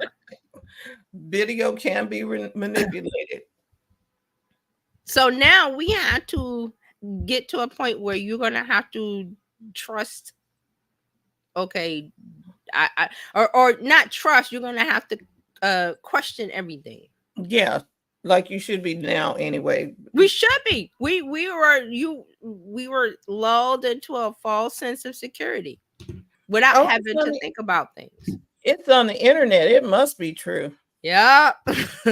And unfortunately, a lot of people are going to get caught up in it's going to be used to scamming. I'm just telling you right now, it's going to be used to scam people out of their money. But And everything has done that. Every new technology came along, what do they and tell? And especially this is a problem with older people with that. What do they say that you? Because there's a scam where they go, oh, they call grandma, oh, your grandson is something, something, something. If you don't send the gift cards, if you don't send 100 gift cards, they're going to jail in Mexico. I'm just thinking of things, but because you love your grandchild, you're going to do whatever they say because you're in a panic. But you have to say, hold on, wait a minute. Let me call little Timmy on the phone. I'll call you right back. you got to fact check. You're going to need to check the facts. Cuts it. Because little Timmy, when you go, I'm like, Grandma, what are you talking about? I'm right here. I'm not in Mexico. I'm at work. Right. So see, it's called, they prey on the fear. So we're gonna have to get past that, and it's gonna take a lot of education. I see the government having to spend a lot of money on education. Right. The people are going to have to start checking facts on. You got to, and right now you have to check facts on stuff. You have to question everything. Like I got an email today from somewhere. Oh, was it Microsoft? Something. And talking about, the phishing. Hey, you have to look at the email address. And okay, so a lot of this, I can hear people worried about, well, that's too much. Yes, it's too much. Blockchain will fix that. Blockchain is the other part of this that's coming. It's not ready, but blockchain technology will fix this. Right, because they got people sending me stuff, and I know I don't have a particular account at that thing, and I'm like, wait. And it's like, you get the text messages from your bank asking you, to verify a fraud, but your bank won't do that. Your bank won't send you a text. Nope. There's another somebody else that it was like, they got a text from the government. I was like, they'll send you. IRS, they send you mail. IRS does not send a text. They send you mail. They send you physical mail. There's no texting. You got to pay. You owe something in taxes, or we're going to put a lien. They don't do that. You get mail. So it's going to take. As I say, it's going to take a lot of education and. Yeah, it does. And TJ and I always tell you, when you get something in an email that it's suspicious, find out where it came from. Go up to the top, and it has Gmail or something on there. Something they sent earlier, and I blocked them and what have you. But they were talking about it looked legit, like such and such from MicrosoftMail.info, Microsoft Mail. I was like, no, that's just doing too much. That, and if you get something suspicious like that about your bank or your financial, and it's a text message or an email, call the bank and say, hey, I got something from you, and they'll be like, because what it is that scammers can take the imagery, fish the email, sound official. To scare you into quick action. But your quick action is, let me call the bank myself. Let me call my grandson myself. Let me, because you got the phone number. You're a customer of the bank. Call the bank. Hey, I just got a text message from you guys saying blah, blah, blah, blah, blah. And again, the government will not contact you. First contact will never be a text message. It will always be mail. Or in person. The government? No, they don't do that. So that's what I'm saying. It's going to take education. We got to change our mindset to not blindly accept what is given to us at first take. Wow. This is good, because this is all AI, AI and what you need to know. And there's going to be more. So we'll have more discussions like this. And question everything. That's my motto. Question everything. Your mom question, is this really my mom? I'm just kidding. But your kid Let me call you back. Question it. So, TJ, what do you got for us from social media news? Yeah, so let's get into social media news. Let's start off. We were talking about the Apple OpenAI. Of course, you know what's going on. Apple partners with OpenAI for ChatGPT on iPhones, iPads, and Macs. They had their annual WWDC event on Monday. They will be they announced they will be adding capabilities from OpenAI's ChatGPT to the phone through its iOS 18 software. It's going to launch in the fall of this year. So they're saying that it's one way that it's added ChatGPT was as part of its S voice. I can't say S. Right. SIRI. I can't either because it'll be because they'll just wake up. The wake word. Okay, so when someone asks for this is an example. They said when someone asks for meal ideas from a set of ingredients, S will suggest connecting with ChatGPT. It'll then ask for permission to share the request, after which it will show a response with a warning at the bottom saying check important information for mistakes. Apple says the system will work with photos, documents, presentations, and PDFs as well, and will always ask for permission to share any information. Here's a quote from the senior vice president of software engineering. You'll be able to access ChatGPT for free without creating an account. Your requests and information will not be logged. Okay, so they also Apple intends to expand partnerships with other companies as well, but they're beginning with OpenAI GPT, the latest model, which is 4 Omni, I think it's called 4 and a little 0. So of course, Apple puts their customers' control of their information first and foremost. So it will always be, do you want to share this with ChatGPT? Do you want to share this with whatever else they partner with? Because Apple puts your privacy first as far as it can. Yep. As far as it can. Okay. Yeah, Apple is always going to be pro privacy. They are adamant about your privacy, and I think that is possibly why they went up before Congress, because other people want them to open up the walls of the garden, apparently. And Apple is like, no, we're not. But Apple wasn't built on being open. Everything was closed system. And we are happy about it. The people who are in the garden, we're cool with it. We're good on this side. We're like, this is good. If y'all don't, we good over here. My opinion, I'm like, I don't understand why people want to come for Apple. But, there's a whole, it's too expensive. It's too this. Yes, it's very pricey. They're a company. They're in the business of making revenue. They want to make their shareholders happy. They do want to make the customers happy, but the shareholders, revenue comes first with corporate, with capitalism. Revenue comes first. And then if it's a good company, they try to help society and help people and help that. That's why we have more than one system. Apple ecosystem, you're not able to get in. There's the Android. Or if you don't want to get in. Yeah, you don't have to. You don't have to do. And okay, so Maserati is an expensive car. Bugatti, aren't those like $3 million? I'm not buying the car. Who's complaining? I can't get a Bugatti.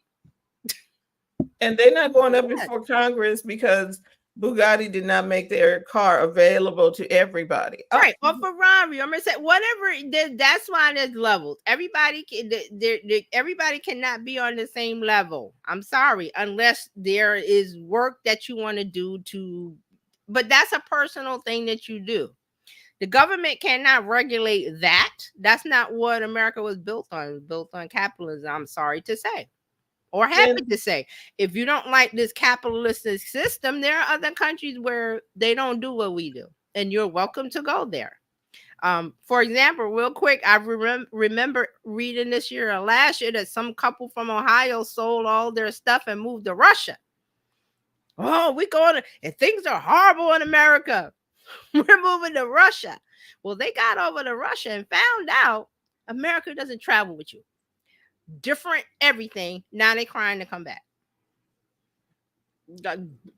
I don't know what to tell you. So this is the things that we had to deal with. You deal with them and you work with the system and you make it better, or you break it, or you do something different. Whatever. There's options.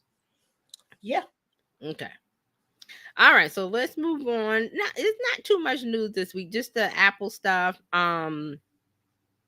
TikTok. TikTok has launched a new musician interview series to promote top artists. So they have a new series of artist spotlight interviews to help promote music in the app, because you know TikTok is really, it started off as Musical.ly. Its whole background was music, so a lot of artists break new music there because they can get a foothold on the audience there. So TikTok has something called Off the Record interview series. It will feature some of the world's most popular musicians discussing their latest work, their creative process, and more. So what I'm going to stop here and say, it's not in this article, is that this is called what was the thing with the producer Swizz Beatz and Timbaland, and they did the series where the two artists. Oh yeah, What's it called? I can't remember. But it was from the two artists would battle. Well, what was a friendly battle, but they would put their discography against the others, and then the audience watched. And it came out during the pandemic because nobody could get out to do the concerts. I cannot remember the name of the thing. It was Swizz Beatz and Timbaland, and it started. They were in the car. They were in the car. Like they both went in their cars and started playing the music that they produced, saying, "Oh, I got one better." And so they did like a friendly battle, and they turned it into a series, and it was so popular. Drink Champs? Who? It says Drink Champs on here. No, it's something. Anybody in the audience, you remember? I cannot remember the name of the thing. Versus. That's it. Versus, very popular, very, very popular. But when it started, it was playing music against each other, battles. But there was a few of them where the artists talked about the process of making the music. I specifically remember the Babyface one, but they, other artists, they talked about how they made the songs and the stories behind it. So that's when I hear about this Off the Record, that's what I'm thinking, that the musician, you get to hear the thought process. And I was like, I wish Michael Jackson was still here, because if he had done this, you could hear him talk about how he made Billie Jean, why, or the process of this. And that, I find that so fascinating, that they tell how they made this most popular song that everybody loves. Behind the scenes. Yeah. Why I wrote this music, and they tell stories about when they were in the studio, and that stuff is good. So that's what I think about the verses. I think about verses when I hear about this. So TikTok Off the Record is doing that, where the artists discuss their creative process. Here's a quote from TikTok: "As the best place for music fans to discover new music and support their favorite artists, this new series on TikTok provides fans with an inside look at how the albums come together, from creative ideation to choosing the perfect singles to release, and more." So the interview series kicks off with Charlie XCX. I don't know what that is. Meghan Trainor and Bleachers, each discussing their newly released albums.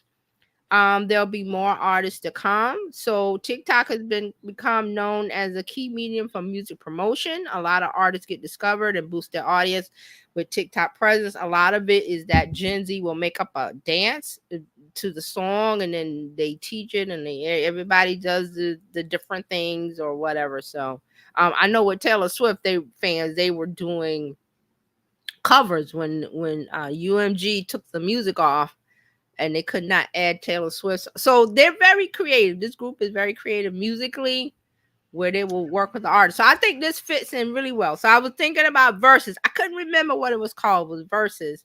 And a matter of fact, with Swizz Beatz and Timbaland, they sold Versus. They started, like I said, it started out organically with them in their cars and doing FaceTime. to where they sold it to Apple. It was on Apple Music, and then they sold that to Triller, which I don't think Triller is around anymore. Triller was a live streaming platform. Right. They were No, a little, before Triller, they were Instagram Live. There was Instagram Live in there somewhere too. right. But yeah, Triller was interesting. Yeah. So this versus, it was like the talk of, like, you know, during the pandemic, we were what, inside the house, the concerts, what. So this was a way for them to get the fans engaged in the music. And again, a big part of it was they would talk about the artists would talk about the process, because I remember the one with the Isley Brothers and somebody, and they were talking about all of those songs that they made. I think Steve Harvey was like the host. The artists would be in a location without the fans, because again, it was in a pandemic. So it would be a small group, and then the artists, they would play a clip of the song, and then they would talk about the song, and then at the end it became like a live concert thing when we started open up more, and they let the fans in, and then it became like a battle kind of thing, like a, you know, what artist versus this artist, like a heavyweight fight. So it was pretty good. I don't know what happened to it. It just they're in a legal battle. I'm looking at some stuff. They settle with Triller in a $28 million. I know it's something they sold to Triller, and then that's when it kind of died. Because Triller went under. I believe they did. So it kind of died on the vine, which was, I mean, maybe they should have stuck with Apple Music. I'm just saying, because Apple could have did the same thing, and then they have Apple and their content, especially Apple TV. People talk about it. They're moving slowly, but they're building. Right. I just saw something else on there. I'm like, oh, I gotta watch that. Yeah, because I remember Apple TV. They had one or two things, and I remember the complaint was, oh, where's all the net? Because Netflix comes out with all of the stuff. But Apple knows what they're doing, so they're building slow and steady. Maybe they didn't, you know, Triller came along and waved that money in front of their faces. You know, it's kind of hard to turn it down. Seems like a good thing, but I would be like, wait a minute, Apple over there, but they're moving slow. I might want to stick with Apple. Yeah, yeah. But there we go. So. Sorry, versus. All right, Instagram. Instagram is testing new ads overlay on user stories. And Instagram is trying to get these ads in here, and I think I mentioned it before. They said that I said ads were going to come. Ads were going to come. Well, they're inching in there. So so they're testing new prompted prompts that are displayed within your friends' stories, driving viewers toward promoted apps. The new pop-up ads appear overlaid on stories from your friends with a small CTA button to guide users through to where they want them to go with the ad. So this is a quote from 404 Media. The ads we've seen are for Super Rumble, a game for Horizon Worlds, Meta's virtual reality platform. The ad pops up from the bottom of Friends stories, which can create the somewhat surreal experience of being advertised a virtual reality game on Friends posts where they are talking about political issues or world events. So they're saying that these promotions that Meta is trying out is for Meta on properties for now, with a view to linking potentially interested Instagram users back to its VR experience. So it looks like it's somewhere in gaming. Oh, okay, look, I'm looking at, because I went in here and I got an ad running on. It says sponsored right up at the top. But I think this one is like overlaid. This is overlaid. That's an ad. Like you can go in and run an ad in stories. This is an overlay over your friend. You and your friends are looking at it. It's overlaid over the friend story, not an inserted ad. It's overlaid. Okay. I think they had an image. Let me see if I can find it real quick. I think there was somebody had a screenshot. Let me see if I can find it. I think I closed it. This is more of.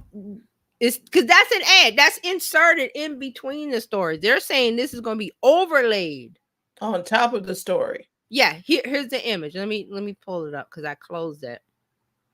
All right, let me see if I can open this and make it bigger. Now let me make this bigger because it's small. Let me zoom it. Okay, so let me show you.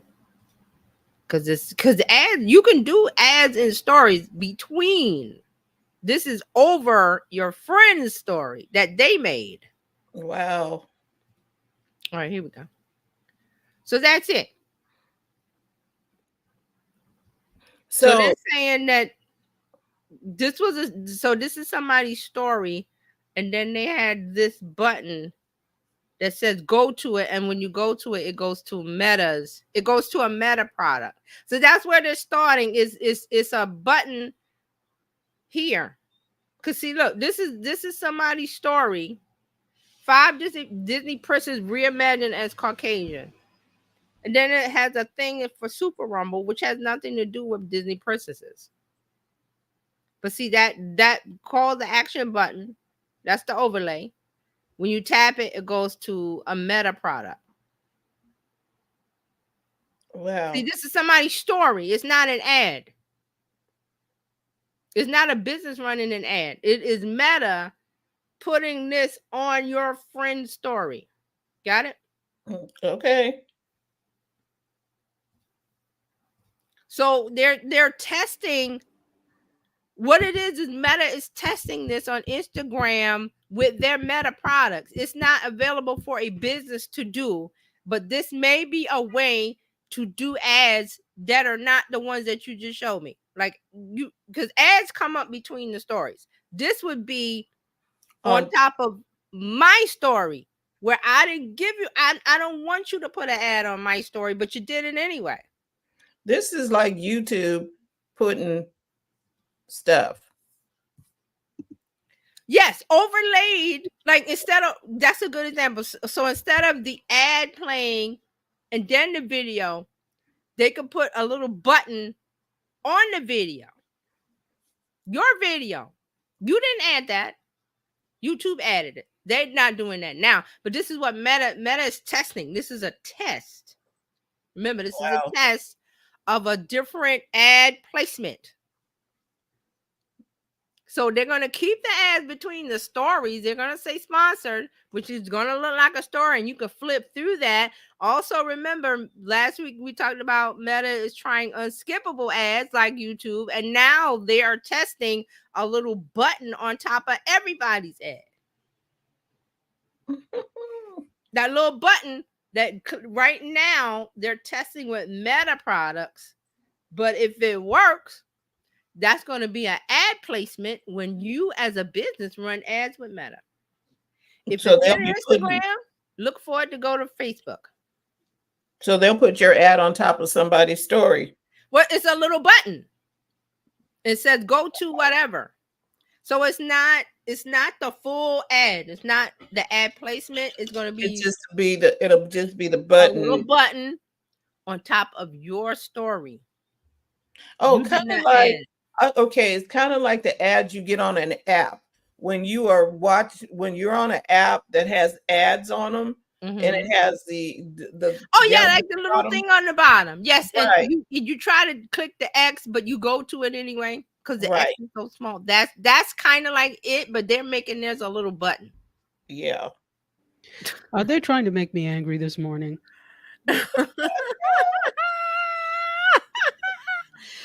So they're doing a little button, and on the left it says Super Rumble, and then on the right it says Go to World, and it's a little it's a white button, and you could accidentally tap that, or you could on purpose tap it. I think I'm sorry. Go ahead. Go ahead, Dr. I didn't mean to overtalk. Is that the way it is? Is it you said accidentally? Is it easy to accidentally hit that? I didn't quite see it. So I don't know if it's because Fran just brought up, and I just remembered that when there's ads on mobile, it's usually at the bottom, and they have a tiny little X on the top right. And when you try to tap that tiny little X, if your fingers are big, it goes to the ad. Right. And everybody has big fingers when it comes to a phone. Right. So That's what this is. So I'm not sure if they're doing that, but the problem is that it's on everybody's story. Right now, on my story, it's my story. And then you swipe and there's an ad. They're putting this on top of all of your stories. see, I don't like that. If you're going to do something interstitially in between, I'm fine. Mhm. I'm not paying for it. Yes, I 'cause can't it's stop that you from process. doing it. But don't Right. cover up my work where it's going to frustrate people to even interact with my stories, where it's like, well, you know what? Forget it. I don't need And to that see. that And I'm is the already situation. like after 2 or 3, I'm already ready to click out. Don't put something over it. So I'm not this going to look is- at all. You're right. So this is you ever gone to a recipe site on mobile? Yes. There, things popping and flying, and you're trying. All I want is the recipe. Right. They got ads the- popping up everywhere. And they nope. already take a long time to get to the point where you have to Yes. scroll down to get to the recipe, which is just perfect for all sorts of stuff to be in there. And you know, Mhm. I don't think it's annoying, but I can't be mad at the system because I think we're so used to getting things for free Yeah. that when someone tries to monetize, it's like, oh, well, what's this? So I don't mind if the creator is getting some of this monetization, but often, especially with social platforms, the creator is making like pittance, pennies on the dollar when it comes to these ads that they're putting up there. So Right. I think it's up to the creator to decide, is this something I want to deal with, or am I going to Mario Armstrong myself and do ad smart sponsorships and But partnerships? see here, that's the thing that I talk about with creator economy is that it's the best of times, is the worst of times. I feel like the people that are waiting for TikTok and Instagram to give them things to create content, that's the wrong boat to be on. I feel like there's an opportunity, hard work, but there's an opportunity for you to make your thing, and that's where you get your monetization. Like, okay, for example, we were saying this week, was it Tuesday? We were talking about Club Shay Shay, and I think Dryer Buzz asked why there were no ads. Was that Tuesday, friend? I'm trying to remember. Oh, yeah, that was Tuesday when she was asking about ads on Club Shay Shay. Right, and I said there are ads. They're his products, Mm-hmm. and I see this a lot on YouTube. People will do ads for their products, what I'm selling, because Shannon gets 100% of that money versus running a Nike ad and not getting 100%. So see what I'm saying here is that if you're waiting for and you can see it because TikTok and Snap started out with what was it, $1 million a day or something? Remember Snapchat did that? Yeah, they Yeah, running out of paying that so really much money. quickly. They were paying so much money. They said, whoa, wait a minute. They started pulling back because they're not, they need the content, but they're not going to give you money for it. TikTok gives you what, pennies per view or something? Yes. I'm not saying that's right. That's just, these are businesses.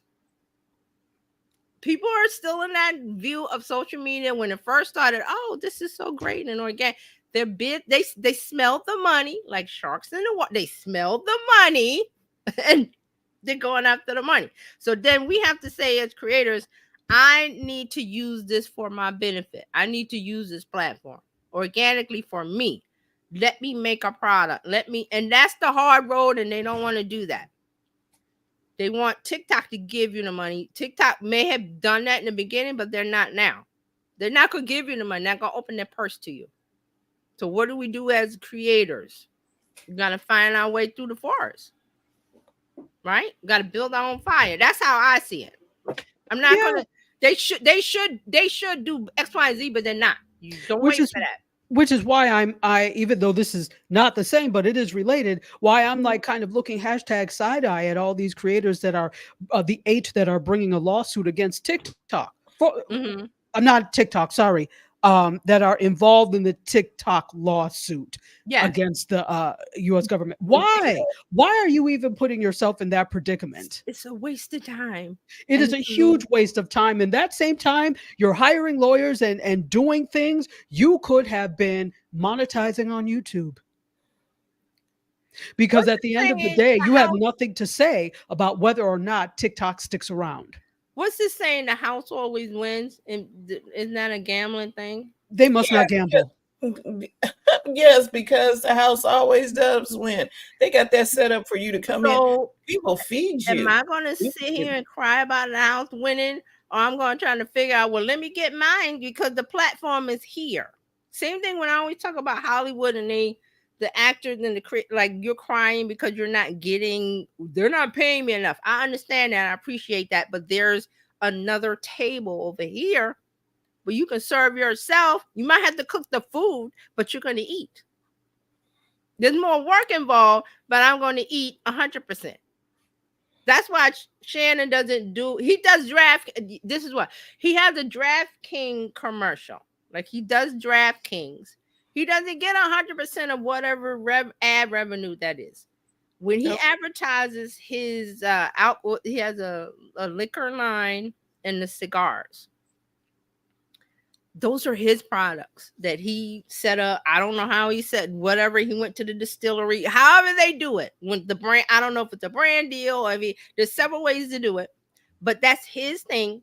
His ads talk about his liquor line. When the show starts, what do? They drink. And they talk the bottle there. He mentioned the bottle. He said, do you want whatever it's called or do you want water?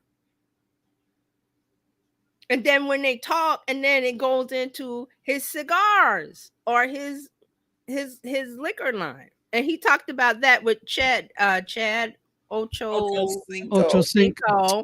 because he has another show at night with him. Right, with him. So he said when I did the Cat Williams episode, he made so much money. His product sold out. He got 6 million from YouTube. He got whatever from DraftKings. He's good, but he's not running out asking Nike for or whoever's a good fit for him. He's not asking them because he sees the path of I make it, I put the hard work in, I get 100% of the profit, I get 100% of everything. Versus, yeah, that DraftKings is good, but he's not getting 100% of that ad revenue. And that's how I explain it. So I'm like, I see the same thing with social. I'm like, okay, the opportunity is there. You got to work hard at it and you got to build the fire. But once you build that fire, it's yours. You get to take it wherever you want. It's the portable campfire that you can take. You know, we're packing up, going to another spot. Here's the fire. Yep. That's how I see it. I know a lot of people don't see it that way. They want TikTok to give them the money. Nobody is giving anybody anything. There are no gifts being given out. That's it's not right or fair, whatever words, but this is what, like I said earlier, America's building capitalism. This is how it goes. We play the game and then let's get in there and do where we make our own. Okay, you don't like the way it works over here? Come on over here. I got a better system for you. I built it. Come on over. I'm going to be more fair and equitable with you. But somebody has to do it. Nobody wants to do it. They all want to stand in one spot and complain that Instagram does this, that TikTok does that, and this and this and this. Don't make content for TikTok if they're not going to pay you. There's fan base. They talk about fan base. Fan base. What's his name? Isaac Hayes. Isaac Hayes III. He talks about all of that equity share, blah blah blah, this and that, but nobody's going over there. Well, I know the reasons why. Yeah, well, it's just really very difficult to get people to leave what they are used to. Yeah. And it's an uphill battle. It really is. Yeah. And the fact is, you can't, this is what he was doing for a long time. And this is solely my opinion. Mm-hmm. He positioned himself as not Clubhouse. Right. Well, what are you? So your rebuttal to something else that exists is we're not, to your competition should not be we're not them. And because of that, it really did not have a strong identity. And again, you also know the thing is they were really pandering to a certain demographic. He could say he wasn't. I refuse to believe it because I got turned off at first. Yeah. And the overwhelming view in my eyes was that you're trying to draw in a certain type of person. Shall I Mhm. say ratchet? Yeah, I am yeah. not that. Let's call it Okay, because let's we go need to there. know. I Let's- think we talked about fan base before, and I've said ghetto. I don't care. Okay. I have to describe it as I see it. Ghetto, I've been ratchet, there. I went out. As soon as I urban. heard about fan base, I installed it. I love the structure of it because Yeah. it's YouTube, Instagram, Facebook. It's all of it rolled into one. I was like, this is great. Listen, But I even content- invested. the I con- even did they have like a crowdfunding kind of investment there. I even did that because I want to see it win. yes. But you also have to know that your approach, while it's working for some, it's not working for me. And then I was even over there and I'm like, oh, this is not for me. I could already tell this is not for me. And I really, it's almost insulting the fact that you think all Black people are a monolith and that they would all Mhm. enjoy this type of thing. I'm not like that. And there's nothing wrong with people that are like that. There is Black There's people are nothing not monolithic. So don't tell me this is how Black people are. There's This is what Black everything- people will there's enjoy. different- Yeah, there's Black intellectuals, Black nerds. There's people that like Sexy Red or whoever the Yeah, hot new rapper. There are people that don't. There are people, Black people like classical music. There are some people that like theater. I like musicals, this and that. This is all the gamut. And for you, and I agree with you about the coming out as we're not the clubhouse, anti-clubhouse or whatever he was. No, say this is a space for blank and then let it be. But like you said, I love the structure. I want him to succeed. I see what you're doing, but it's like I've been over there several times. I cannot be there. It doesn't stick. It's like, The okay. bones are there. The foundation is there. It's a lovely. I love it. It's everything rolled into one. And he said that it's everything rolled into one. But it's not a place that I want to be. I don't want to be there. If you have to think about it for your brand, now it's one thing if you want to go over there and just hang out, and that's your goal, hang around herish. Yet you are hang around herish, and that's what you're trying to do. However, I have my tribe, right? I have my people. I've already built my tribe. As Nene Leakes says, I'm good on friends. I'm not going there trying to get, a bunch of people into my life. What I am trying to do is, yes, form community with the things that I do, but it's also a business. There's Right. nothing that I could see that would be of benefit to building the business the way it is currently set up. And, I could levy this allegation at many social platforms. So I'm not just saying them. However, I am expecting more from you because I Right. am. And I don't because expect very much from the rest of them, but from you, I do expect. that because of the way the platform is, like TJ said, it would be very good to use it because it hits all of the boxes. You can do a lot of stuff and they're going to pay you. You can monetize, but you got to have somebody following you to be monetized. And people are not necessarily going to go down that street in that neighborhood. It needs a direction. I'm glad that Dr. Tati said that because I didn't know how it started. I don't remember how I found it. I didn't know it started as we're not Clubhouse, whatever. I don't think that's not a way to differentiate yourself. It sounds like, oh yeah, we're not. That's not. You have to give me something. You can't say, and this is getting in political a little bit. There's an argument about you one side can't say we're not Trump. That's not the thing. You got to give me something. Exactly. Although in this case, the results could be dire, yes, but it's the same thing. Yes. It's the same thing. Right. I agree with you. It is truth, but there are some people that will not, because you're saying, there's just some people that are just ornery. I'll just put it like that. And the point is, what will you do? How will you help should be the lead. What's I'm not the other people. Right. Right. How do you help? That's it. So that's what I'm saying. If I went over there and saw the structure and the foundation wasn't what I see, I would have been like, I'm done. But I see a structure there. I'm like, wow, you got a little something here. Your approach is And Oh. is it possible for them to turn that ship to be able to rebrand the Well, or listen, I'm going to say, depending on what happened to TikTok, and they need to do it now. Whatever happens with TikTok, they might be able to get that group. You know what I think? I think that, yeah, anything is possible. And I really am rooting for them to Mhm. really win. It would be Yeah. great to have another social platform that is all encompassing. But you Mhm. also have to, not that he has an attitude, but I always say this, lose the attitude. So you kind of have to lose that attitude of we are this, we are not Be that, humble. we are not that. Yes, in the words of Kendrick Lamar, sit down, be humble. Mhm. And you also have to stop, in my opinion, there's this constant chase for notables to be on the platform. And I do understand that because Clubhouse did the same thing. They all went to YouTube to get like influencers. They all tried to get celebrities on as if those are the only people we pay attention to. Right. Joke's on you because we like regular people too who Yeah. look and feel like we do. So Who we remember, could remember when no, Clubhouse? It was like Oprah was on and Elon was on and Mark Zuckerberg. Ooh, all those people were on Clubhouse. Where's Clubhouse now?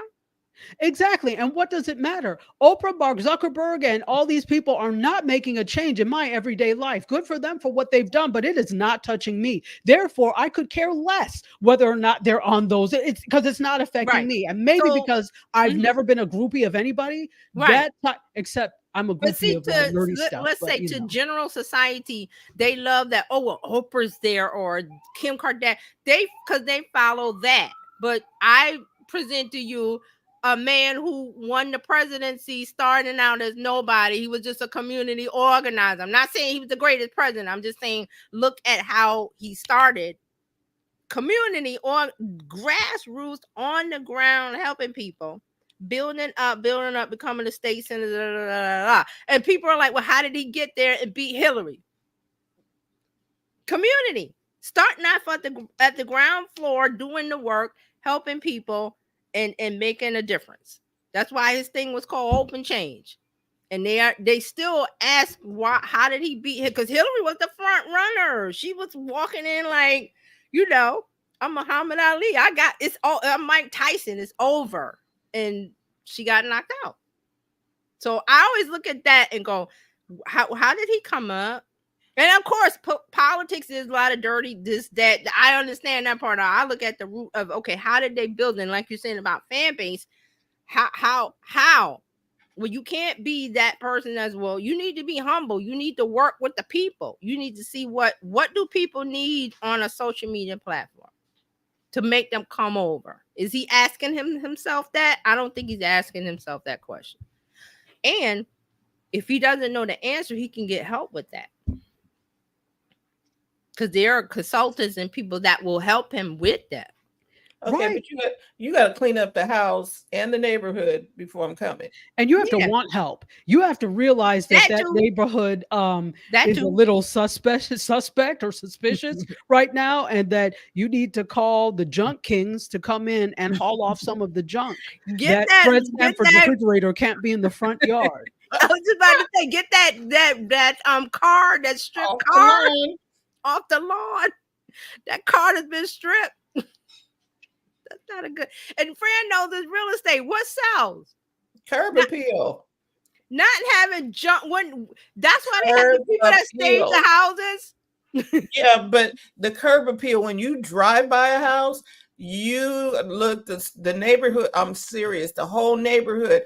Mm-hmm. It can't. You can go drive by a house and they got their house all fixed up, lawn looking good. But if the neighbors got stuff, couches on the front porch and cars on the grass and stuff, okay. Junk in the yard, trash. Exactly. And you know what? That's different from seeing the potential in a property where Yes. it's like, okay, like this house.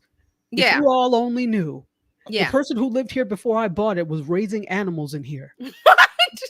Seriously. So the whole side room was the bird room. The second room was the snake room. It was all reptiles. I'm serious. So when I came in to look, my eyes were watering bloody murder. I'm telling you. But I was trying to be nice. It was, oh, this is a bearded dragon. I was like, it stinks in here. I have to get out. But to see this now, you Yeah. would never know that this was an animal house. And that's why I'm literally. shocked. I'm like, it was a what? It was an animal. He raised and sold animals out of here. The backyard was all turtles. I'm telling you, I kid you But not. see, So that's the thing about bones, the bones of a house, the foundation. Right. You saw I see the foundation. It's sturdy. Exactly. The decoration, I'm ripping all that out. Exactly, because this is the thing. I mean, and not to there's a point to this. So my house is from 1950. Mhm. There's been hurricanes here, but it's not gone anywhere. Why? Because it's not just concrete block, but there's no drywall inside. Boom. Back at the time, they only used cement to Right. do all the Boom. walls. So I cannot drill holes in the wall at all. That's Like I how would my have to have a my cement mother's bit. house is. I understand. My mother's house is like that. The same way, right? Exactly. Mhm. So the thing is, I saw all of that, and despite the animals and the caca and everything that was going on when I came in, I knew that this was a good house. So I could see that. So likewise, the thing is, I would like to see that there are good bones with fan base. It's It there. has a great structure. Yes. But the animals are still in there. That's what, and I'm not calling the people animals, but the I animals love are that. still in there, and they need to clear out the birds, the snakes, the turtles, and the lizards.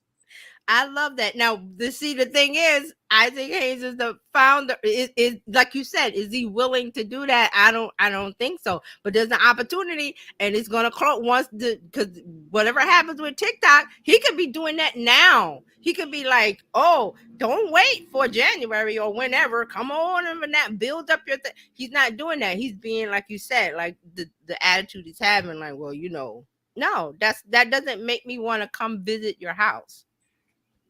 Because he's like the old man on the lawn. Get off my grass. Okay, no, that is not welcoming. Yeah, so that's very interesting. I love that. I love that animal. It was Animal House. It was. I mean, you all would. You know what? I may even have pictures. If I have them, I will upload them for the both of you. But Yeah, let me see. Yeah, I'm interested. it was. But the thing is, even worse than you could smell the picture. That's how bad. That's how bad it was. And he had 4 dogs. What? Okay, dogs and reptiles and snakes. And what else? Turtles and birds. In the backyard bird. Ooh. Yeah, that was zoology there. It could probably have been a petting zoo. Wow. And again, also the thing is, when you came up to the house, you could not see it because it was covered with brush. Like the whole front yard was like brush.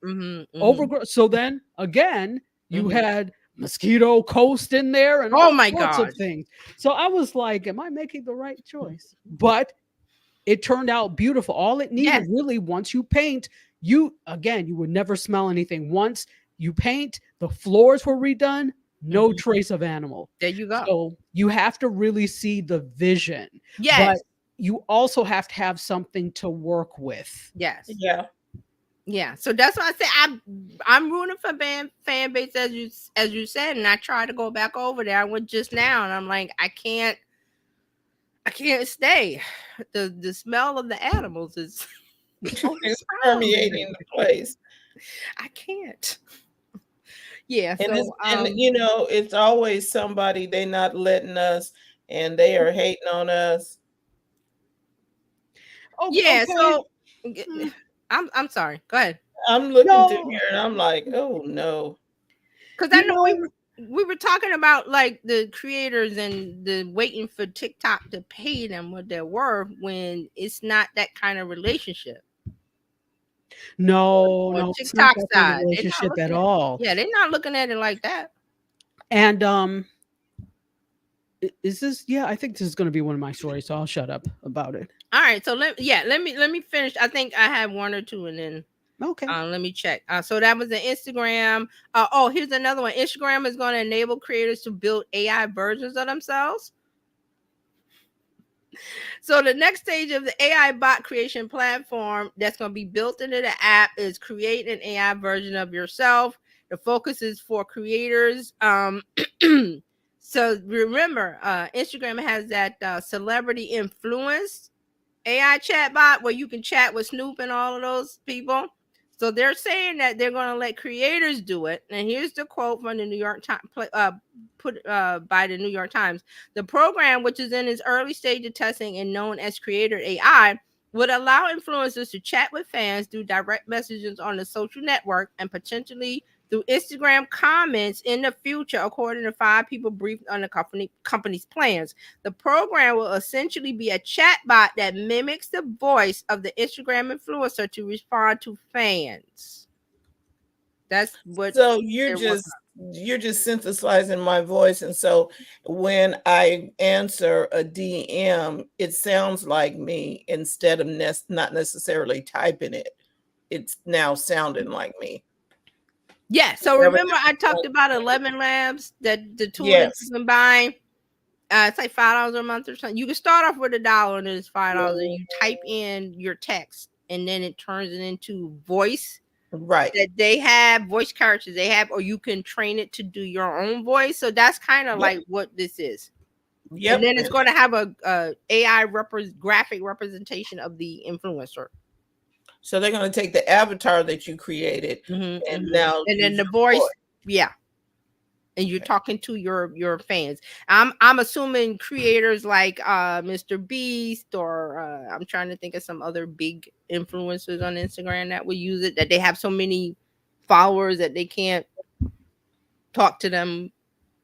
But does Beast, I'm just thinking, does he actually talk to people on Instagram, or does he just normally stay on YouTube? No, I was just saying, like, whoever Mr. Beast is on Instagram. I can't think of any, because I don't follow any creators on Instagram like that. But whoever's like that, maybe Kim Kardashian or whoever. Is she a creator? Sorry. I don't. I'm just throwing out names. Keep my mouth quiet. I don't know the big Instagram creators. You know, that's the thing. That's an interesting thing, because Instagram, there are some Instagram creators, but because they don't really offer good monetization, I think many people are like, with Instagram, they want to grow on Instagram, but it's not like it is their main platform, because the monetization, let's face it, it's not really there. So if they're doing anything, they've got brand deals or something like that. Right. Or they're on YouTube. Okay. Exactly. Yeah, they're not there. So maybe that's probably why Instagram is looking at this, to get them to come. But again, like you said, the monetization issue. And like I said, I said earlier, like, you're waiting for Instagram to give you something. Or TikTok, it ain't happening, but YouTube is giving you more than that. But then again, with the YouTube, like I said with Shannon, he does his own product and advertises his own product. And remember, his Cat Williams is it 75 million views. So I'm setting up monetization. I'm setting up monetization for a client. They're going to get paid. You know, the ads that we skip and all of that? Yes. People who do not have premium are going to see ads on these different channels. They see ads on Shannon Sharpe. Yeah. That's another place where he's getting revenue, because YouTube is sharing revenue. And if you got all of those eyeballs watching. That's the $6 million. That's the check that he got. That was that. Because of all of them ads that are coming up. And now you got ads that you can't skip.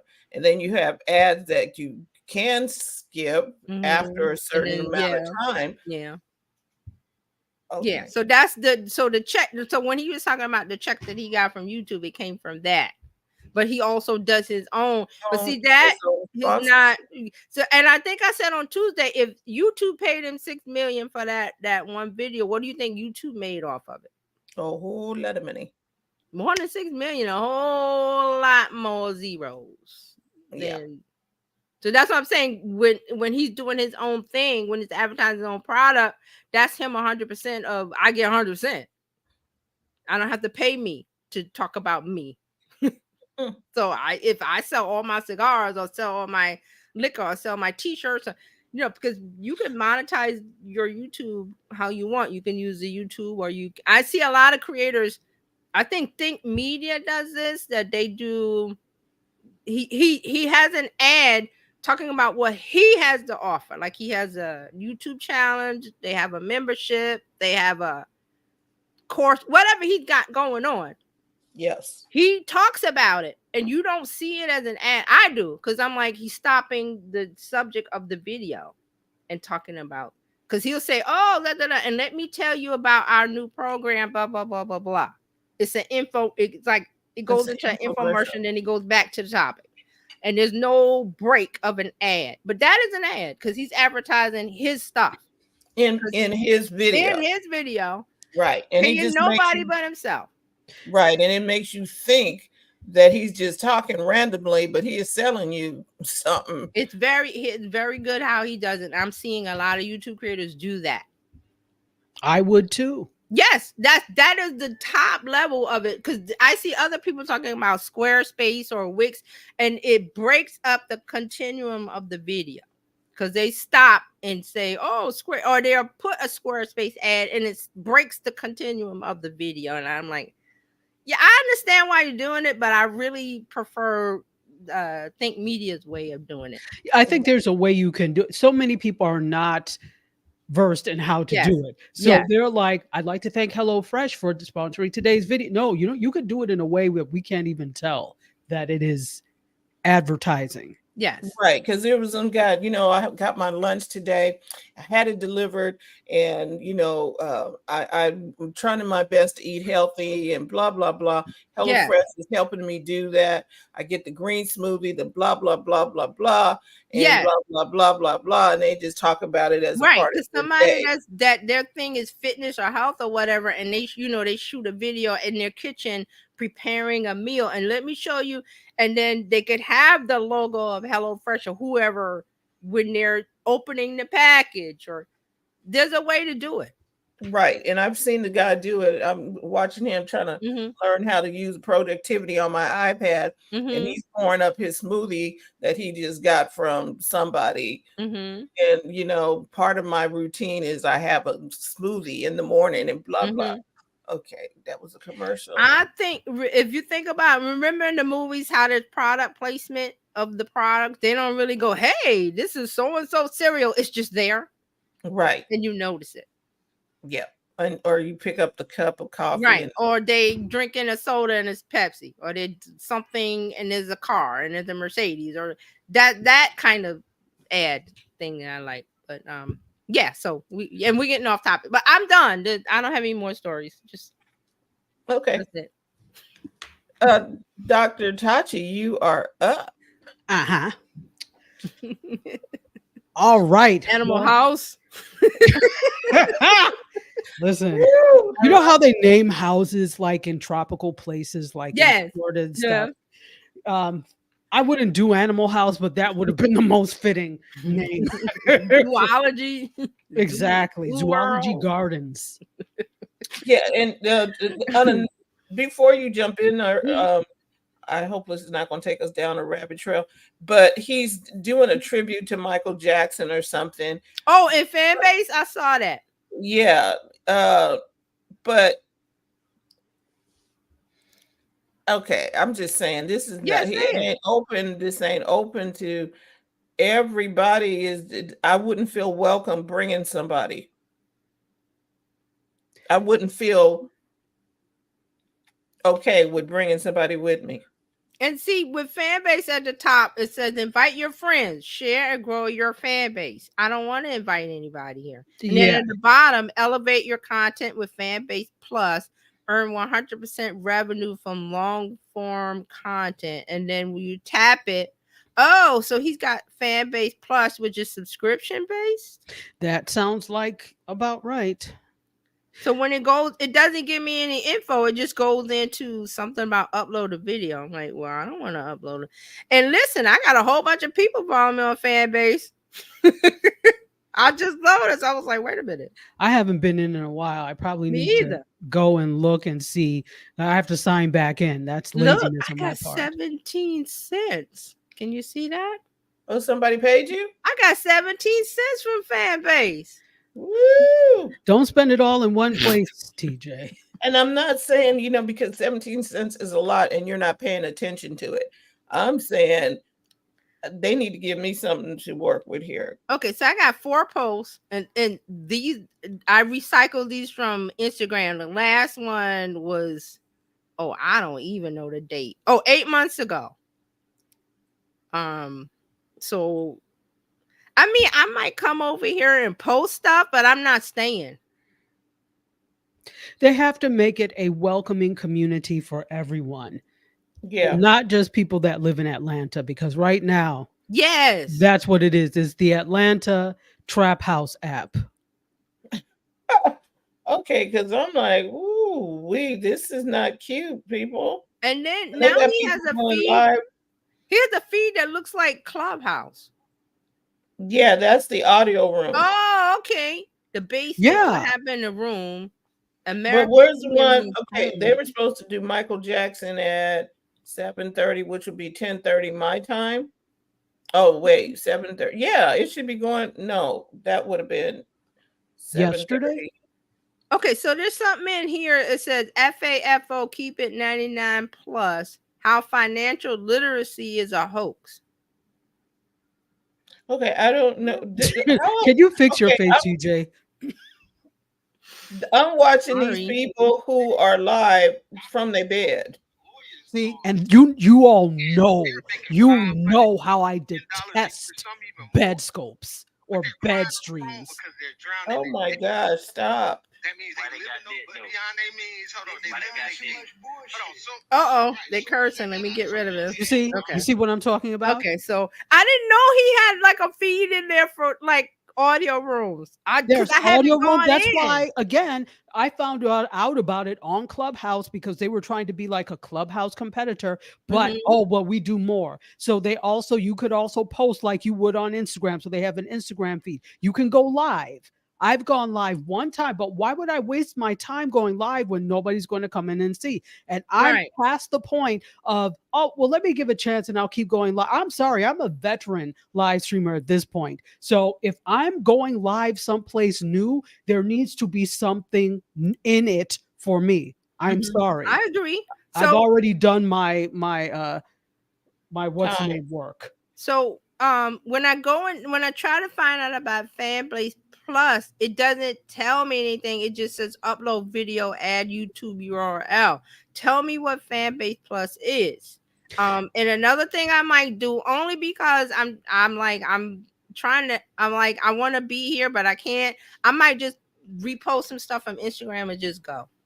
I might and see what happens. Well, and that's the thing that most people are going to do when it comes to posting on social media anyway. There's a lot of repurposing, but everybody has a social app that they like first, and you can tell by what they post and how they post it. So you could tell when things come from TikTok. You could tell when something is a YouTube first thing. What is the approach for Fanbase? What is Fanbase first? What does that look like? They don't know. They do not have an identity. He doesn't know, because if he knew, we would know. And like you said, when you said about we're not club, I was like, that's not a identity. That's not your his messaging is off. And I say again, I see what's there. I see the possibility, the bone, like you said with your house. You see the bones of it, but you got to do the work of messaging, identity, who we are, differentiation. What am I bringing to the table? He hasn't done that. The only thing that I can see that it's all in one, but there's a big thing on him being a Black owner for this, which is great, but being Black is not enough. That's not going to make me stay at the party. That brings me to the party. Right, but I'm not going to stay. Look at I don't want to get political, but we have one of us on the Supreme Court. How is that working? Listen, when you have, what keeps people at the party? Food, drinks, conversation, having a good time. Food, drinks, conversation, I get the DJ. invite and I show up, but there's nothing. I'm leaving. There's no food. You just have some no Cheetos music. from 1975, But you got tap Oprah though. water.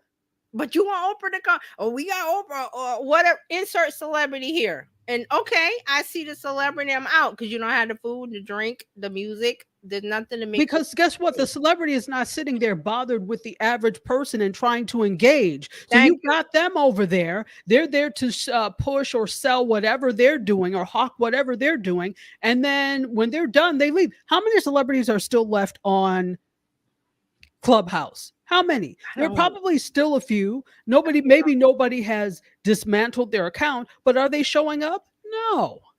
Well, why isn't he trying to? Here we are. I'm trying to get in his head. Why isn't he trying to get the Clubhouse people to come over to fan base? He did. Oh, or let's say this: people did, and they did it in the wrong way. I remember very well. I was in. Remember when Yolanda used to do morning rooms? Yes. So I was there every morning. And I remember very well at the height of all of this, somebody came in. I don't know if they were an ambassador for fan base, if they just did it on their own, but came into like the rooms, I guess the rooms that they saw Black people were in, and was like, hey, have you heard about fan base and such and such? So came up on stage disrupting. That right there turned us up. We're like, that's not how you do it. That's wrong. You don't come in somebody else's room with a conversation trying to sell another application. We don't know you. That's like the party situation. And somebody else, the party promoter for the party next door, comes over to this party. Hey, come leave this great party and come over here. And people are like, man, if you don't get out of here. Exactly.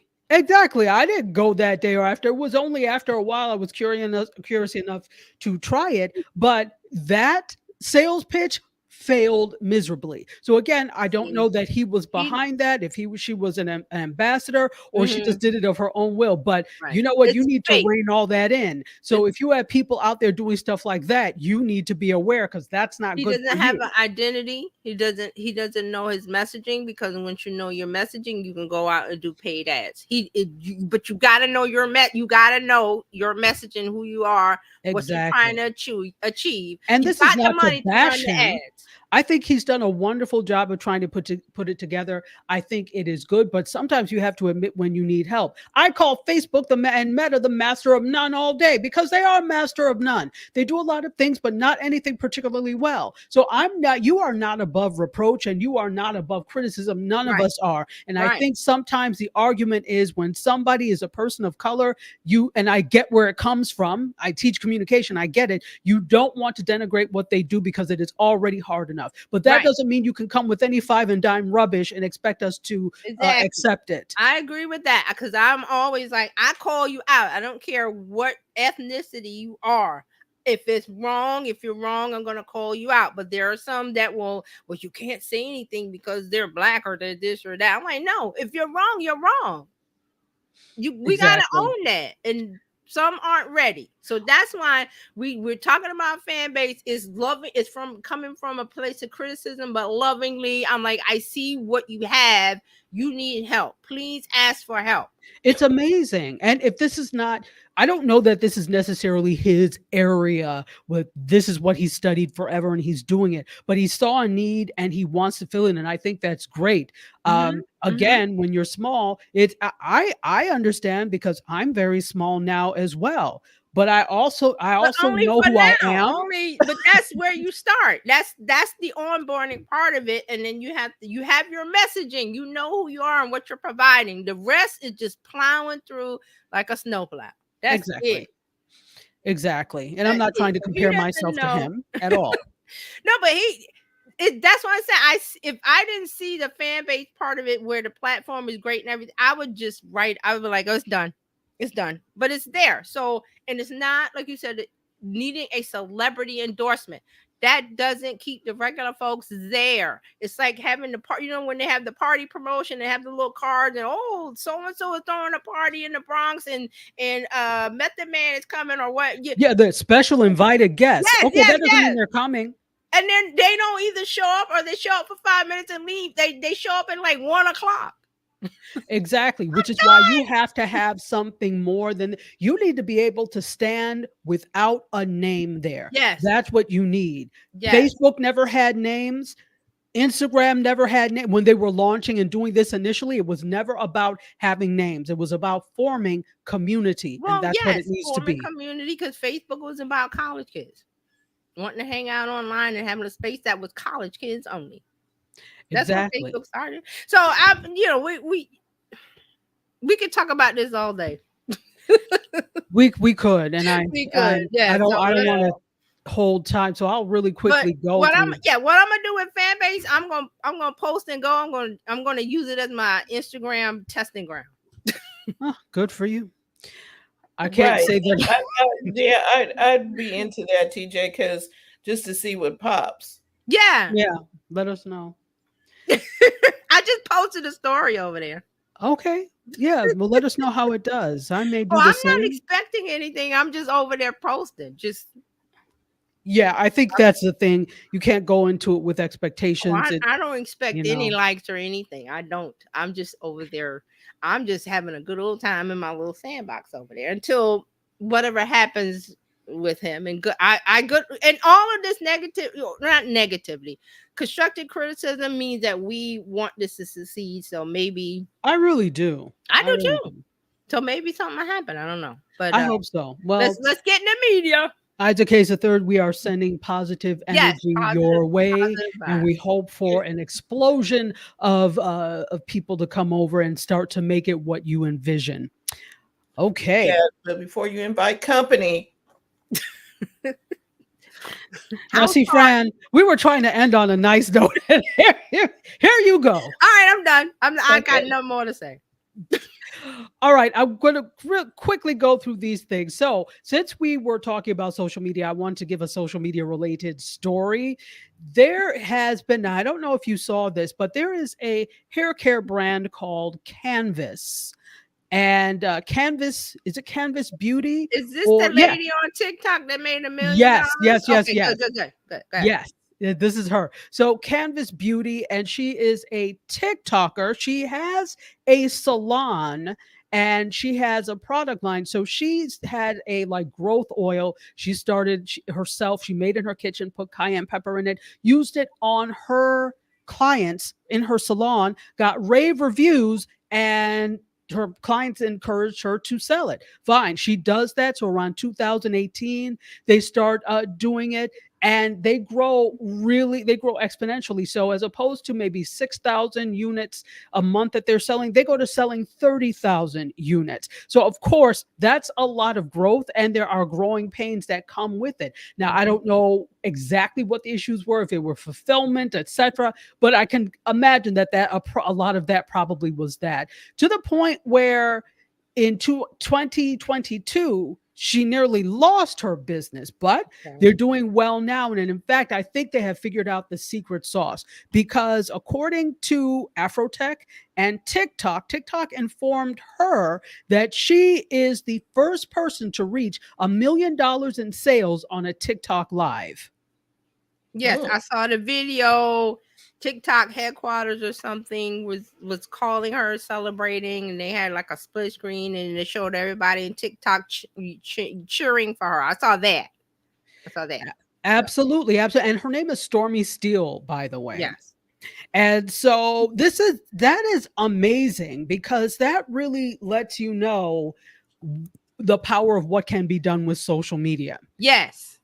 It Agreed. really erases the whole myth of you have to have a brick and mortar in order to do things, that you have to have a storefront for people to come into.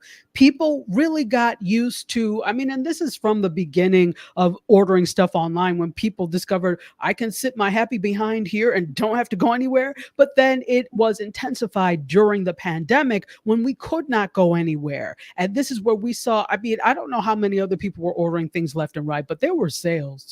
So I said, you know what? I still have a couple of pairs of shoes I have not worn, because, being inside all that time, didn't I need wasn't to wear wearing heels. And I said, Now, why did I like heels before? So I'll find some place to wear them too, but they had a lot of sales. And so we're now in this point where most things are a hybrid of what I can purchase online or through social media and what I really have to go into the store to get. Mhm. So she's capitalized off of this, and I think it is wonderful. I'm really happy for her, but I think it is also this is big for TikTok. Yes. This is big This- for social media commerce. Sorry, Mhm. go ahead. No, TJ. no, go ahead. No, finish. I'm just agreeing with you.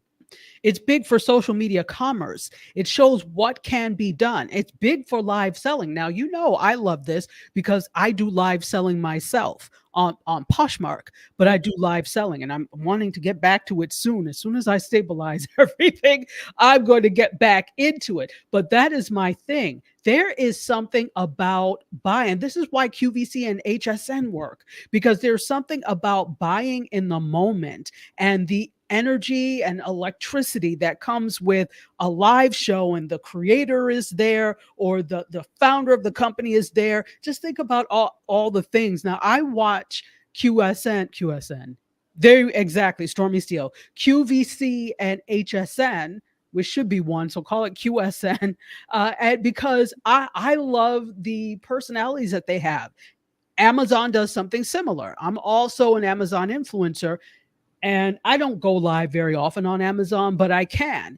But there are some people who do really well going live and sharing and selling products on Amazon. So Mhm. there is something about the personal or that personal feeling you get when somebody is live. So I'm very, not that I'm amazed by this, but I'm really happy to see this happening because you don't have to continue to prove things anymore. Right. And see, this fits into what I was saying earlier. And I didn't have her backstory. I only saw this on my I forgot where I saw the video of her being excited about the 1 million in one live, and then I went to Threads this morning and saw that's Black Enterprise story. I put it in the link. The Black Great. Enterprise was talking about her, and I was like, okay, I got to go back and read the story. But then I have the details from you. So this is what can be done. It can be done. It can be done. I This is talk not about this. easy. Yeah. She didn't get because I didn't know that she had the whole business and everything before. I just heard about the $1 million on the live, and I was like, oh, good for her. And I was gonna look at it, but hard work. Where did she start? Zero. How long did it take her? What did she use? What did she do? Did she stop? Did she give up? No, she kept going. This is where she is now. And there'll be more stuff because when you do something like this and the media attention from it, it grows from there. So the people that are saying that, oh, I get back to the Instagram, oh, Instagram is not doing, blah, blah, blah. They're still complaining because Adam Mosseri had a video 2 days ago explaining something. They're still saying the same things that they said 3 weeks ago. And I'm like, you people are stuck in one spot. Instagram's not going to do what you want. They're trying to give you help. Move on. Because this is possible. What she's done. Now everybody's not going to make $1 million on a live. Now, let's get that straight. But you know they think that, right? Yes. It's the same thing when NFTs were out a few years ago and the guy had the Sotheby's auction and he made $60 million off his NFT. What happened with that? Everybody and their mama going out and getting NFTs, but now wearing NFTs now. And that's another story for another day. But NFTs aren't dead, but they're dead in the way that the greed factor came. They don't have the mass appeal. NFTs were never meant to be a mass appeal thing anyway. It's the way that it was presented. That's not how it's going to end up. See, No. blockchain. We'll be talking about that later. No. But the I see $60 million for nothing. Let me run out and do the same thing. This lady went on live, and you ask yourself why TikTok is so happy with this lady. Everybody and their mama went and did a live after they saw this story. Thank you. And TikTok made buku money off of these people selling. Okay. They made money. So, of course, they want you to do that. And guess what? Of course, other social media platforms want TikTok to fail because they want these creators to come and do the quote Keith Lee effect on them. That's what they want. Speaking of Keith Lee has his Microsoft show. I think I forgot to watch it. Came out on the That 10th. was my next story. I gotta watch. Oh, okay. So we'll talk about that. But I'm just saying that there's work involved. Yeah. There's no overnight success. She started at 0. Nobody watched her. Where is she now? Oh, you're muted, friend. Are you muted? Yeah. Okay. I just unmuted. These people started way back. They didn't start yesterday. And listen, I talk about Gary Vaynerchuk. He always says, I started at 0. Wine Library, 2006. I started at 0. Nobody was watching. I kept going. Look where it is now. This lady started at 0. Where she kept going. She's now. Hard work.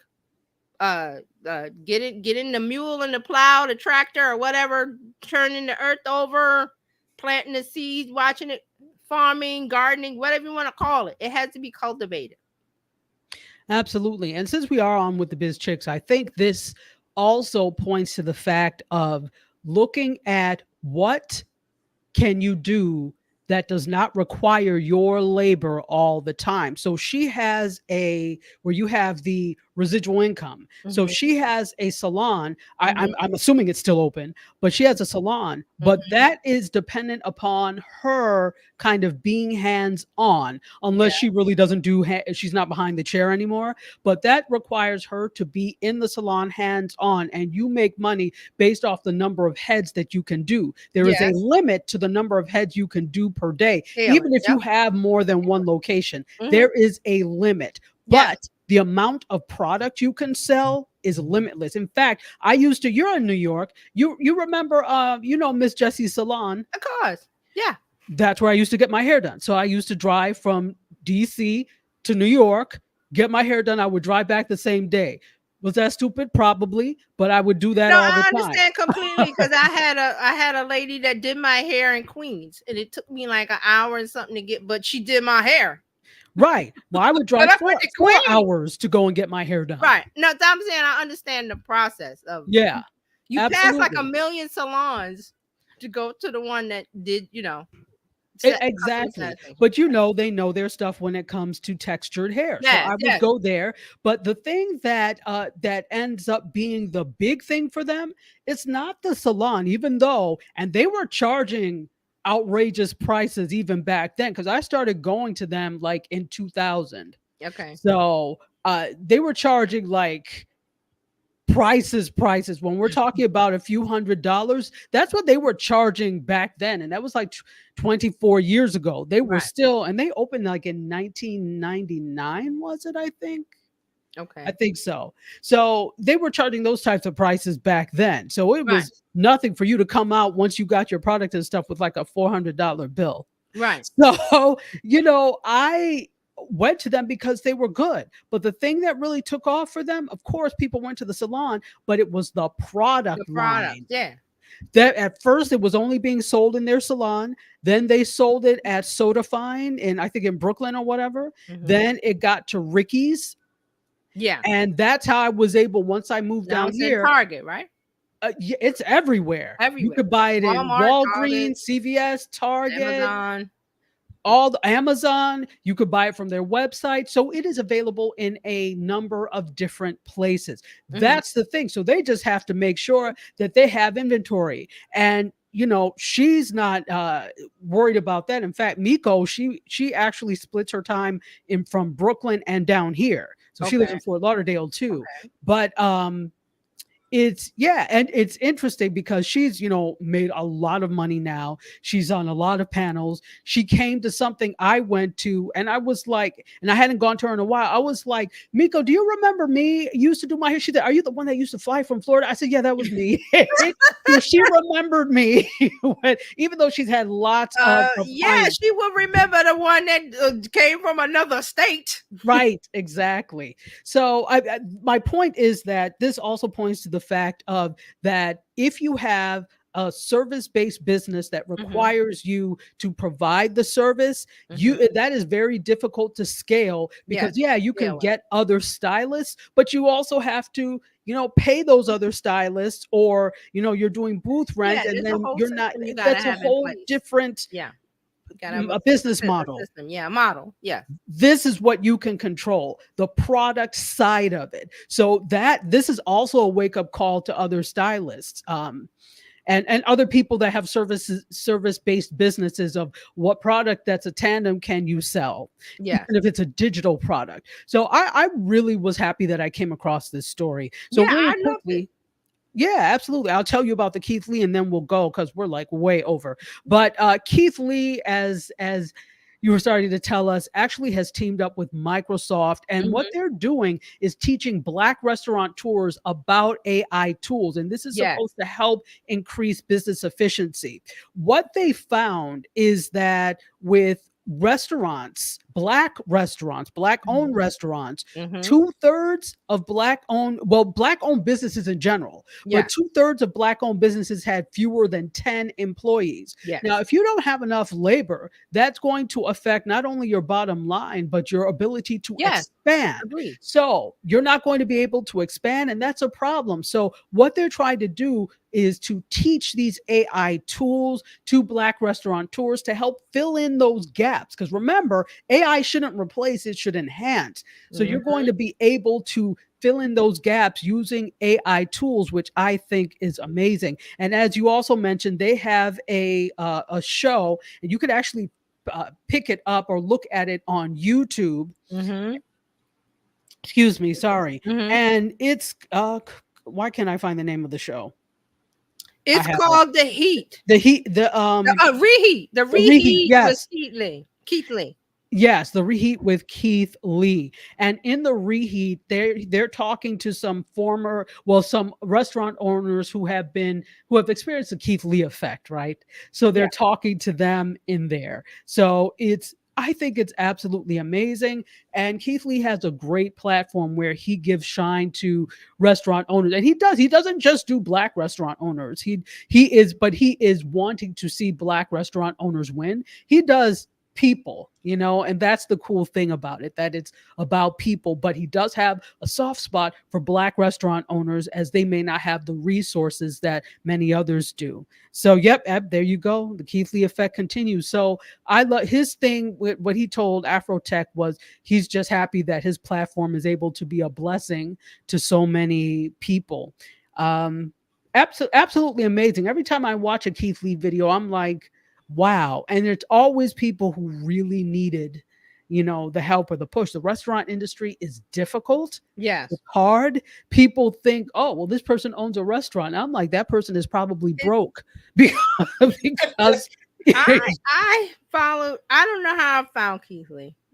I think I was attracted to what he was doing social media wise, because I think did we talk about this on Tuesday? I can't remember, because we talk about so much stuff. I think we mentioned it on Tuesday. That there's another chef on X that he wrote a post denigrating. I read the whole post. I don't remember what it says, but she was denigrating because Keith Lee has the Microsoft sponsorship, partnership, whatever you want to call it, and saying, well, real food journalists should have what he has, that he was giving it all. She got so much flack, rightly so, because I explained also on the show, Keith Lee TikTok did not give him his followers. Microsoft didn't give him his stuff. He sat in his daughter's little toddler chair, put the phone up in front of him, and talked about how his wife was pregnant and he was trying to cook food for her. It was something about her pregnancy and food. And he was already into food. He likes to discover new things. And it came out of that, him sitting in a little toddler chair in front of a white wall with the phone talking to people. And he wasn't given that. He built that organically. People followed him because they followed him. And then he started going out and eating in the car and everything. And now here we are with the greed factor of people see the end result of it, and I want that for myself. Or real people or real food critics should have it. Why are people listening to this guy? Because he's a guy. Exactly. And People. I think we have to also understand, if she's a food critic and she For the says New she York is, Times. she will know that food critics are only into food, or food journalists are only into food journalism. They usually are not trying to do all these other things. They're most of the time, I've never, and I don't want to see that that this is the case, but I have never seen a food journalist that says, you know what I want to do? I don't see enough of this. Let's start an initiative where we can get fun. No, you're sitting there trying to get free food and write about this thing, right? Also Or get food and write about it. themselves. Yes, about themselves. It's And about look at you. me. Because it was he Mhm. is selfless, and it was about him, and it was about pleasing God, as he said. Yes. That's why it took up, because these selfless acts will take off. If it's about you and getting the glory as a 5-star food critic, it will not take off for you, because it's never about serving others. So before you open your mouth to say anything, ask yourself, are you serving people in the same way Keith Lee serves people? If you are, then maybe these blessings will also come your way. Yes. If you are not, perhaps you need to sit down and write out a business plan of how you can do that, how you can better serve. But see, here's the thing. He didn't write out he just started talking about something he loved and recording on the phone. If you're a food critic for the New York Times, why are you waiting for the New York Times to pay you to talk about food? You're a food critic or you're a food journalist and you love food. Pick up your phone and go out and go to the restaurant and have a meal and tell people why you love it. TJ, they can't. What you're talking about is people who have been indoctrinated in the old system of work. I wait to get my pay when the headmaster gives me the pay, and I mean headmaster like headmaster of a school. When they give me the pay, that's when I get it. It's an old, antiquated system of work. These are the same people that would never be business owners. You have to understand that. Yeah. So because they don't understand business, they will not run. They want to work for somebody else, and there is nothing wrong with that.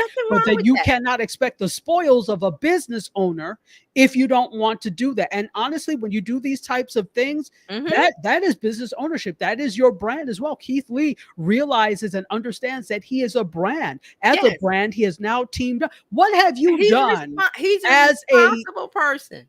Right. What have you done as a food journalist that would make yourself attractive to the likes of a Microsoft that I would want to team up with you? Nothing. You have done nothing. I don't know your name. I don't know your work. You have done absolutely nothing but complain. Please go and have several seats. Go sit down somewhere, as they say in the South. You've said enough. Stop talking. Where we are, with, especially with social media, and we're in an earned period. You must earn the respect of. You must earn the love of. It's not manufactured. Even with influencers, we're moving away from celebrities. The Kim Kardashian says to this. I follow a lady who talks about knitting. She has 5,000 followers or something, but she has an invested community and she loves knitting and she's getting money from sponsorships with 5,000 people on Instagram.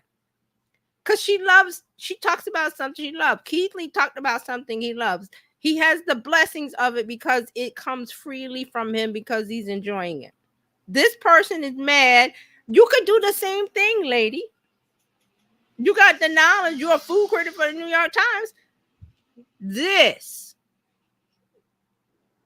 Instagram Live. No, I already told you it's not going to happen. They have to change their mindset for that to happen. And by the way, I'm done. That's my last story. And what I'll say real quick about this, because I'm thinking the New York Times food critic is very snooty and it's very like a wine person and just very snooty and nose and pinky in the air. We're not in that era anymore, people. It's raw, real. Pick up the phone. I'm this, that, and the other. That's why you see so many women on TikTok that are coming on and they don't put makeup. They just start talking, or they put their makeup on, because that's the part we're in. Connection with real people as a real person. And that person in the New York Times should come out of the building. Let's see who's got great lunch today and go to a restaurant. She And don't even gotta do that. She could just go and eat. I'm at my favorite spot. I'm having blah blah blah da, da, da, da, da, and tell why you like it and end. And keep doing that. Don't It's worry, very she won't. easy. She won't. mm-mm. You're not the anchor, you're not Lester Holt on the nightly news. You're not. You are regular person walking the street, my favorite spots. You don't even have to call it my favorite spot. You don't even have to call it a thing. Keith Lee didn't call his thing a thing until he got into it, and now is the God is amazing. He has a tagline.